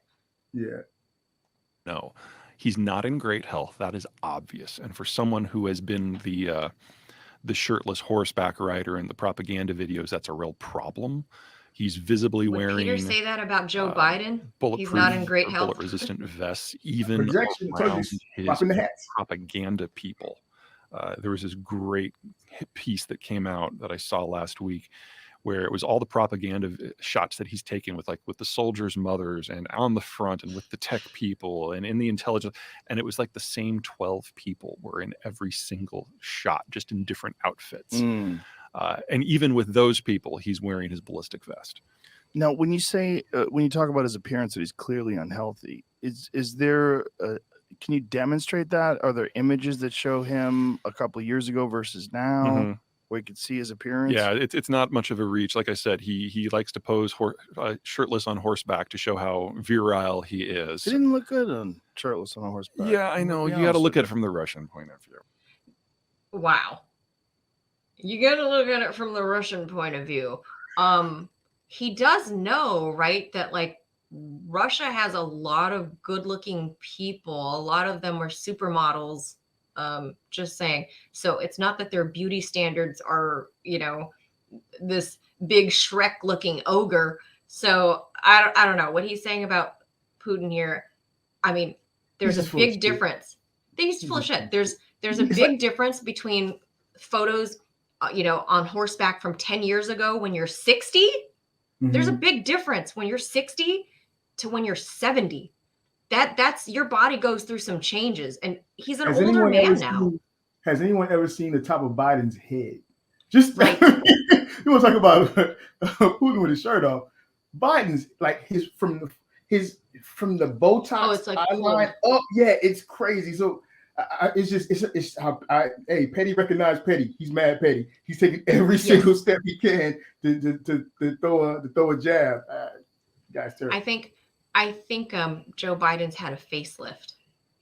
Joe Biden's had something. It looks really crazy from here up. Right. Like I think there's like old scarring like around here, like by his hairline. I think he's had some work done in the past. I think maybe, in the time that we didn't see him during Trump's 4 years, I think somewhere in that time frame, he may have had some work done. I don't know. I think they're pumping the goat juice in him. They pump the goat juice in, like probably right around his eyes or something like that. They pump the goat juice in so he can have more energy to move around, and it's just starting to wear on his skin. And it's starting to because first of all, I got a big ass head and a big ass forehead, so I can't make fun of nobody. I got a big head too. But this is not just about the size of it, it's just the way it looks. You ever seen? I know you've seen Poltergeist. The old preacher scary guy. The original, yes. Yeah. Joe Biden's head looks like that guy's face. You know what I'm saying? That old man scared me. Yeah. Joe Biden's forehead scares me. Like it's all here. It's all here. He's got Poltergeist all here. It's crazy, man. And this guy's talking about Putin's shirt off. That's wild. Wild. I think we're not going to have enough time to get into how Peter Zeihan says China's going to collapse this decade. Yeah, it might make a part 2 or something. We think we have to come back for part 2 because I've completely monopolized your afternoon. But I do want to get to some of the other news that's happening here domestically. Sure. And while you and I have been shooting the shit about Peter Dumb Zeihan, Bastard Zeihan, The bastard, he's like the bastard right now. Mhm.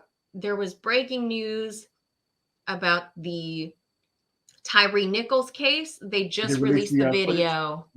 Okay. I'm They waiting to check just that out. released the video. So I mean, we're gonna switch gears here. We're gonna get That's off good. of get off of Peter Zeihan. But I mean, please, I implore anybody with any critical thinking skills, even if you hate Joe Rogan, even if you hate Russia, just listen and see if this guy is keeping his story straight, because he's not.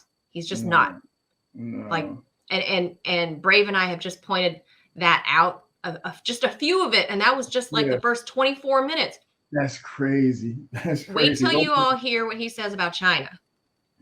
I think the China stuff is even worse. It's crazy. It's even crazier. Yeah. This is like, he literally says the population decline, their whole economy, their whole country is going to collapse 10 years. 10 years, you're going to go from number 2 to total collapse. Yeah. He's full of it. All right, my guy. The hustle was hard. The one that got me is when he said, and I don't want to go too far because I guess maybe we can finish it up or whatever another time. But when he goes into the part about Xi Jinping being isolated, being so isolated, he's so isolated that he shows up at Davos and goes to the Yeah, okay. Yes, Pete. that's a whole different thing on its own, right? Like, why is Xi Jinping at the WEF? Why is he there? They up next. China's up next, man. Xi Jinping is up next to be the. I firmly believe that the whole thing with the Great Reset and all of this stuff, and everybody, like, you got the conservatives talk about how China's the enemy and all this kind of stuff. We don't really have, in my opinion, enemies in the sense of how they try to draw the movie pictures, right? But I think that China. Well, it's not even. I think it's obvious. China's up next to be the number one spot, right? Like, I would agree with that. I would agree with that. Yeah, and I think that that's what's up. I think that's what we're watching. We're watching the handing over of the torch to a certain extent, and maybe we're fighting against it a little bit. That's the part where I'm just a little. That Klaus Schwab has anointed President Xi, and it's no longer America. Yeah, whoever passes the orders down to Schwab, because I don't really think he's the top guy, right? Because the guy in front is never in front. When you think about like. You know what I'm saying? Like, you think about like Rockefeller Records, right? Remember Rockefeller with Jay-Z and Dame Dash? Who was the cat behind him? I can't remember, the tall guy. You never heard from that dude, right? But he was the money. He was the guy. You know what I'm saying? That's true. He's the real decision maker. Yeah, but that aside, so whoever gives the Schwab his orders to carry out, right? That's probably true. I think true. they determined that China is the one, and obviously because China is moving to the spot, and I think we're just trying to fight against it as much as possible.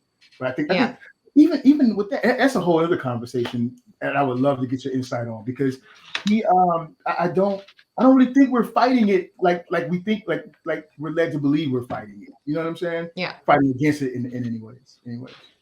Yeah, I think it's like they're playing chess and we're playing checkers. Right. So I don't think we even know how to address what's happening in China right now. But again, we'd have to save that portion for another day, because I feel bad. I had promised Brave that I would only steal him for an hour, and we're almost double that time.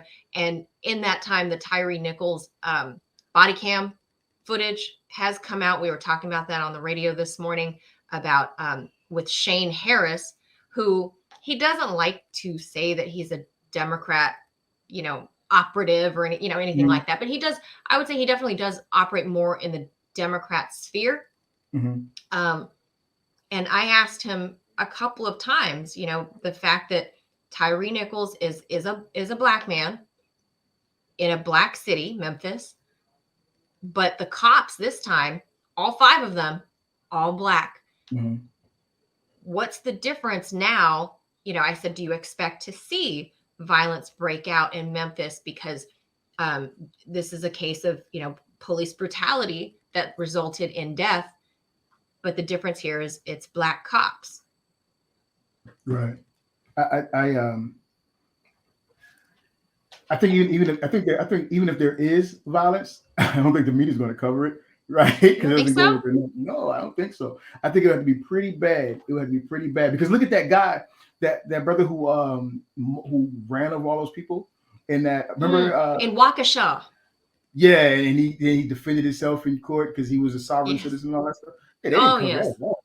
They didn't cover that at all. Yeah. And that was huge, right? That's true. So yeah, I don't think they would cover it unless it was just so bad that they had to. I mean, locally they'll cover it, obviously, but right, sure.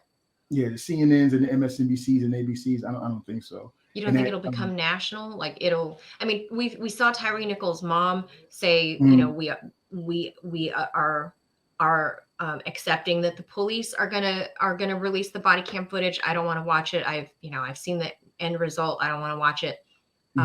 But she called for peace on the streets of Memphis, obviously. But earlier when I asked Shane Harris that, I said, do you?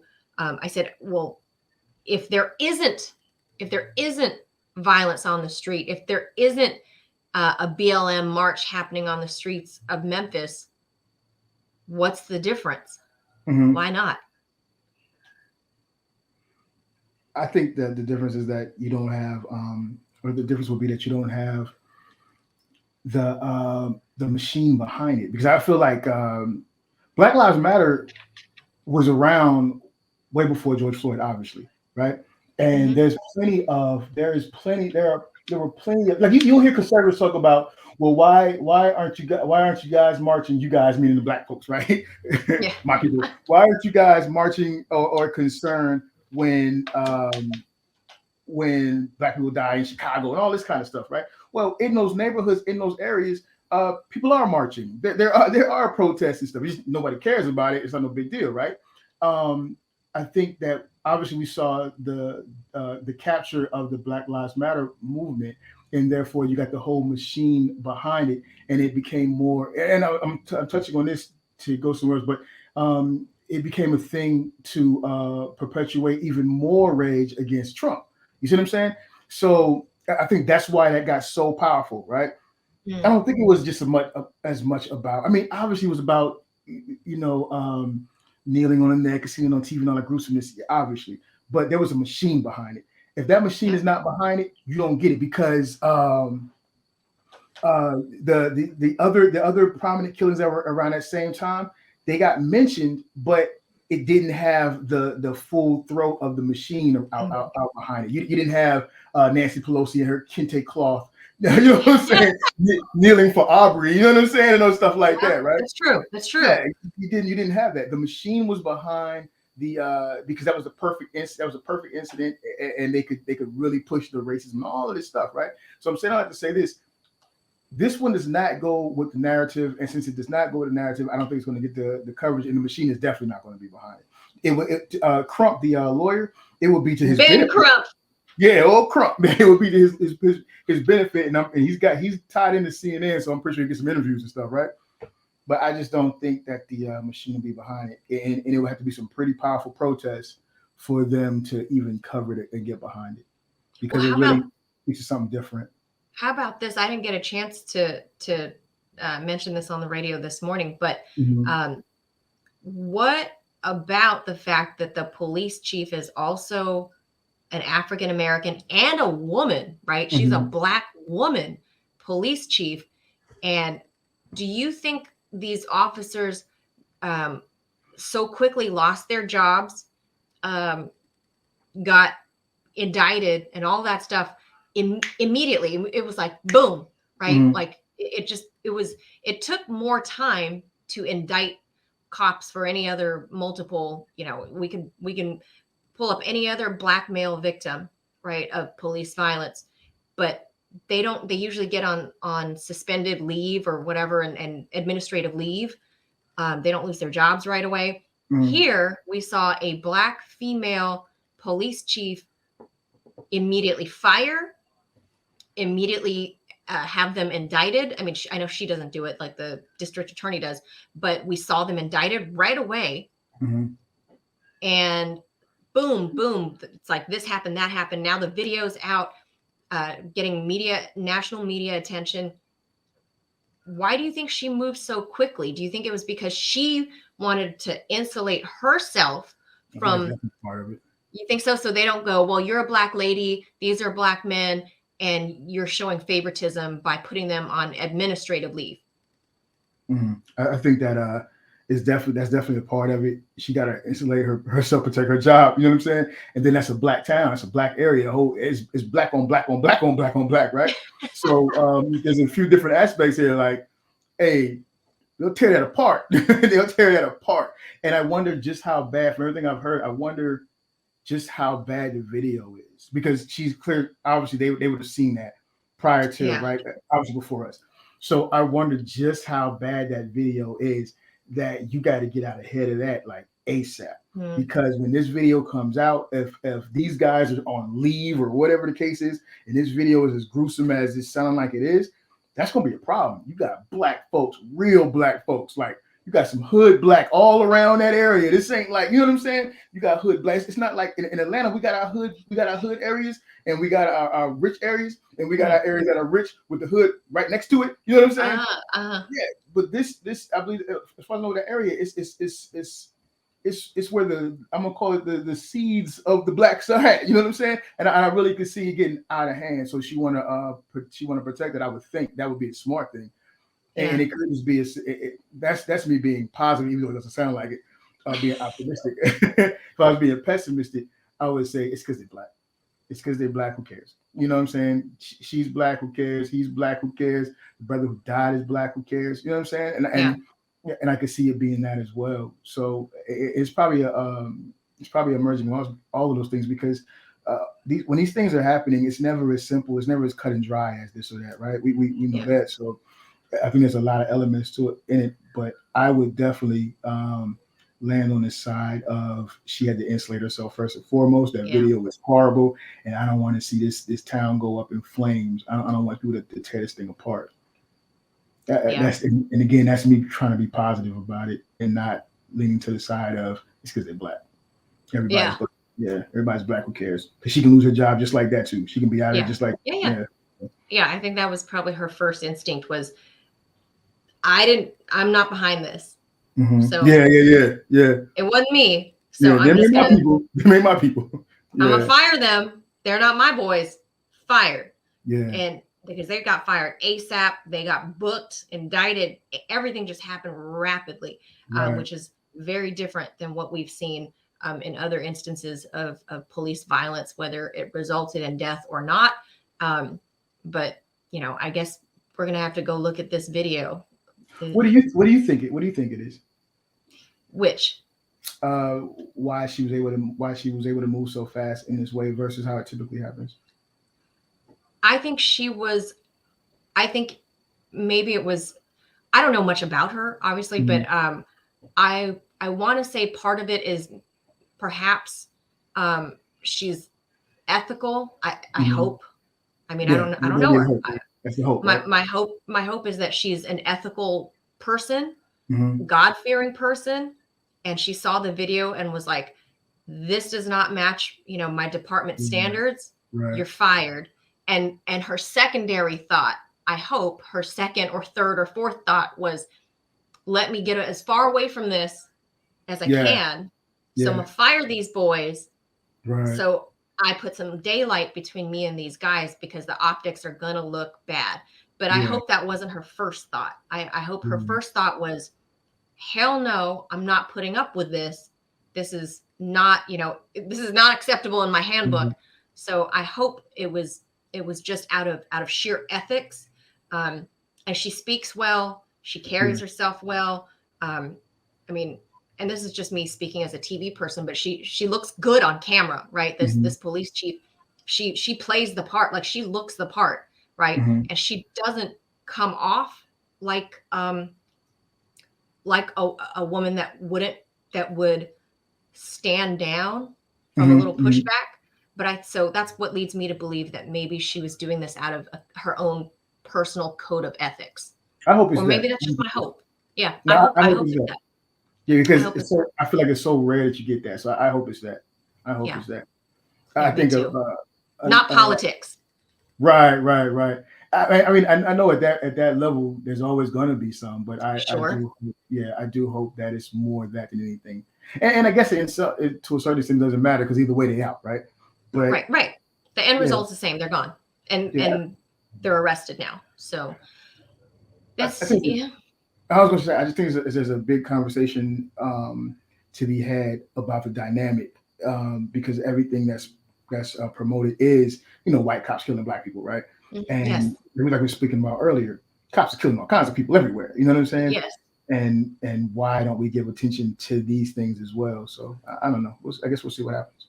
Yeah, I mean, as we were talking about off camera, I know an Asian male, or knew. So I think the end result of this. I knew an Asian male who was killed by police, and it never made national news. Nobody, I FOIA requested some information, but the family, I got the police report. I got a lot of stuff. I had it in my hands. But the family basically begged me not to blow this up and make it a national story. And so I didn't report it, and maybe that was bad journalistic practice on my part, but now you're a person too, though. Yeah, you're a person. I'm a person. And at the same time, here's this grieving widow, right? I respected her wishes and I pulled back and I didn't follow through with the story. And in part because at the same time, there are a number, it's not a huge, like it happens, 20, 30, 40 times a day. This is something that happens maybe that many times across the country per year, right? It's not like the police are literally on the street as BLM will have you believe that they're killing everybody, black and brown, yellow. Where you at? Down. Yeah, exactly. Like they're knocking on your door to, drag you out to kill you. That's not happening, but it does happen. Yeah. And so I guess this is several years back. I guess when I searched my own soul about whether or not I should go forward with the story, despite what the family said, I just, I said, well, there are plenty of other police brutality cases or police deaths in custody deaths that don't go covered. Right. What's the difference if I'm also one of those reporters that doesn't cover it? So at least for me, it was out of respect to the widow and the family because they begged me not to. Right. So so I backed down and I had the everything all the information I got from FOIA, I just put that away in a folder on my laptop. So that was the end of that. But the people like Tyre Nichols' family, they wanted, I'm not, this is not a judgment on them. I'm just saying they went a different path than the family that I know. I'm not saying it's not a judgment of this was good or bad. It's just that the Nichols family is going a different path than the family that I talked to in California. So I just let it be. And nothing's ever come of that story because I occasionally look now and then. There's not even like local news about it. Right. There's a lot of stories that nothing comes about concerning that. So yeah. So I don't know. After this, I know I've monopolized your time, but I appreciate it because this is my first time having a guest co-host, and I gotta say, this is so much more fun. Hey, that makes me feel pretty good. I had a good time. Hey, this is awesome. I'm happy to have had to do it. This is pretty cool, man. Thank you. I might have to drag you back on to do this more often because this was actually fun. I see other people's podcasts and they have guest co-hosts and they show pictures or whatever and they talk about current events. I'm like, I've never tried that.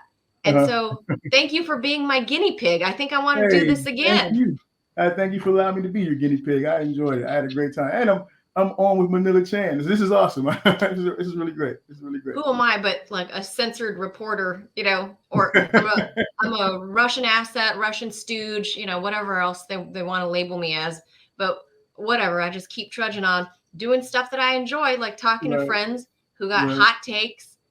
And you caught like so many things, even the little, some of the things that I didn't catch about Peter Bastard Zeihan.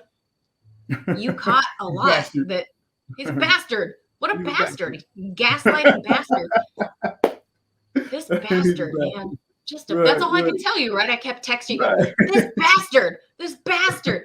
But yeah, please come back. I've taken up way too much of your time. I appreciate it. We've gone double the amount of time that I thought we were going to do, but it turned out to be so much fun. And I hope that the few people that can find this video, because I'm super censored and I'm suppressed on YouTube now too.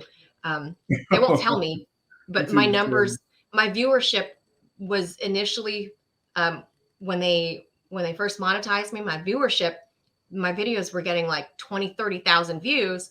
Mm-hmm. And then I think YouTube realized who I was. And then it's like, they suck. Suck. It was like erectile dysfunction for my videos.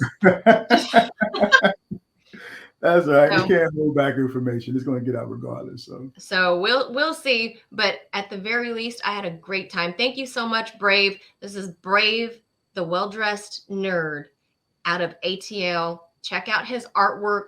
Very talented man over there. All kinds of gifted work that you can see.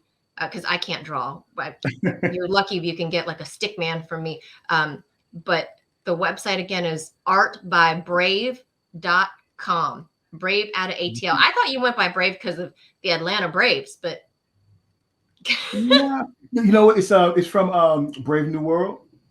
Oh, yeah, Brave New World, and I ended up breaking it off into just because like again I did like a nerd podcast with my friends and all this stuff, and we did like toy reviews, all this crap. Plug it if you still do it. Plug it. Yeah. You check out Toy Detox. We used to have some really. I mean, we don't do it anymore because we're all gone from our own ways. But we had some really great conversations. We did it for a couple of years, and even though it was about toy collecting and nerding, we rarely had conversations about that. We would typically talk about things that were going on. Like do you remember the Las Vegas shooting? Yes. We did a whole show on that, and like, wow.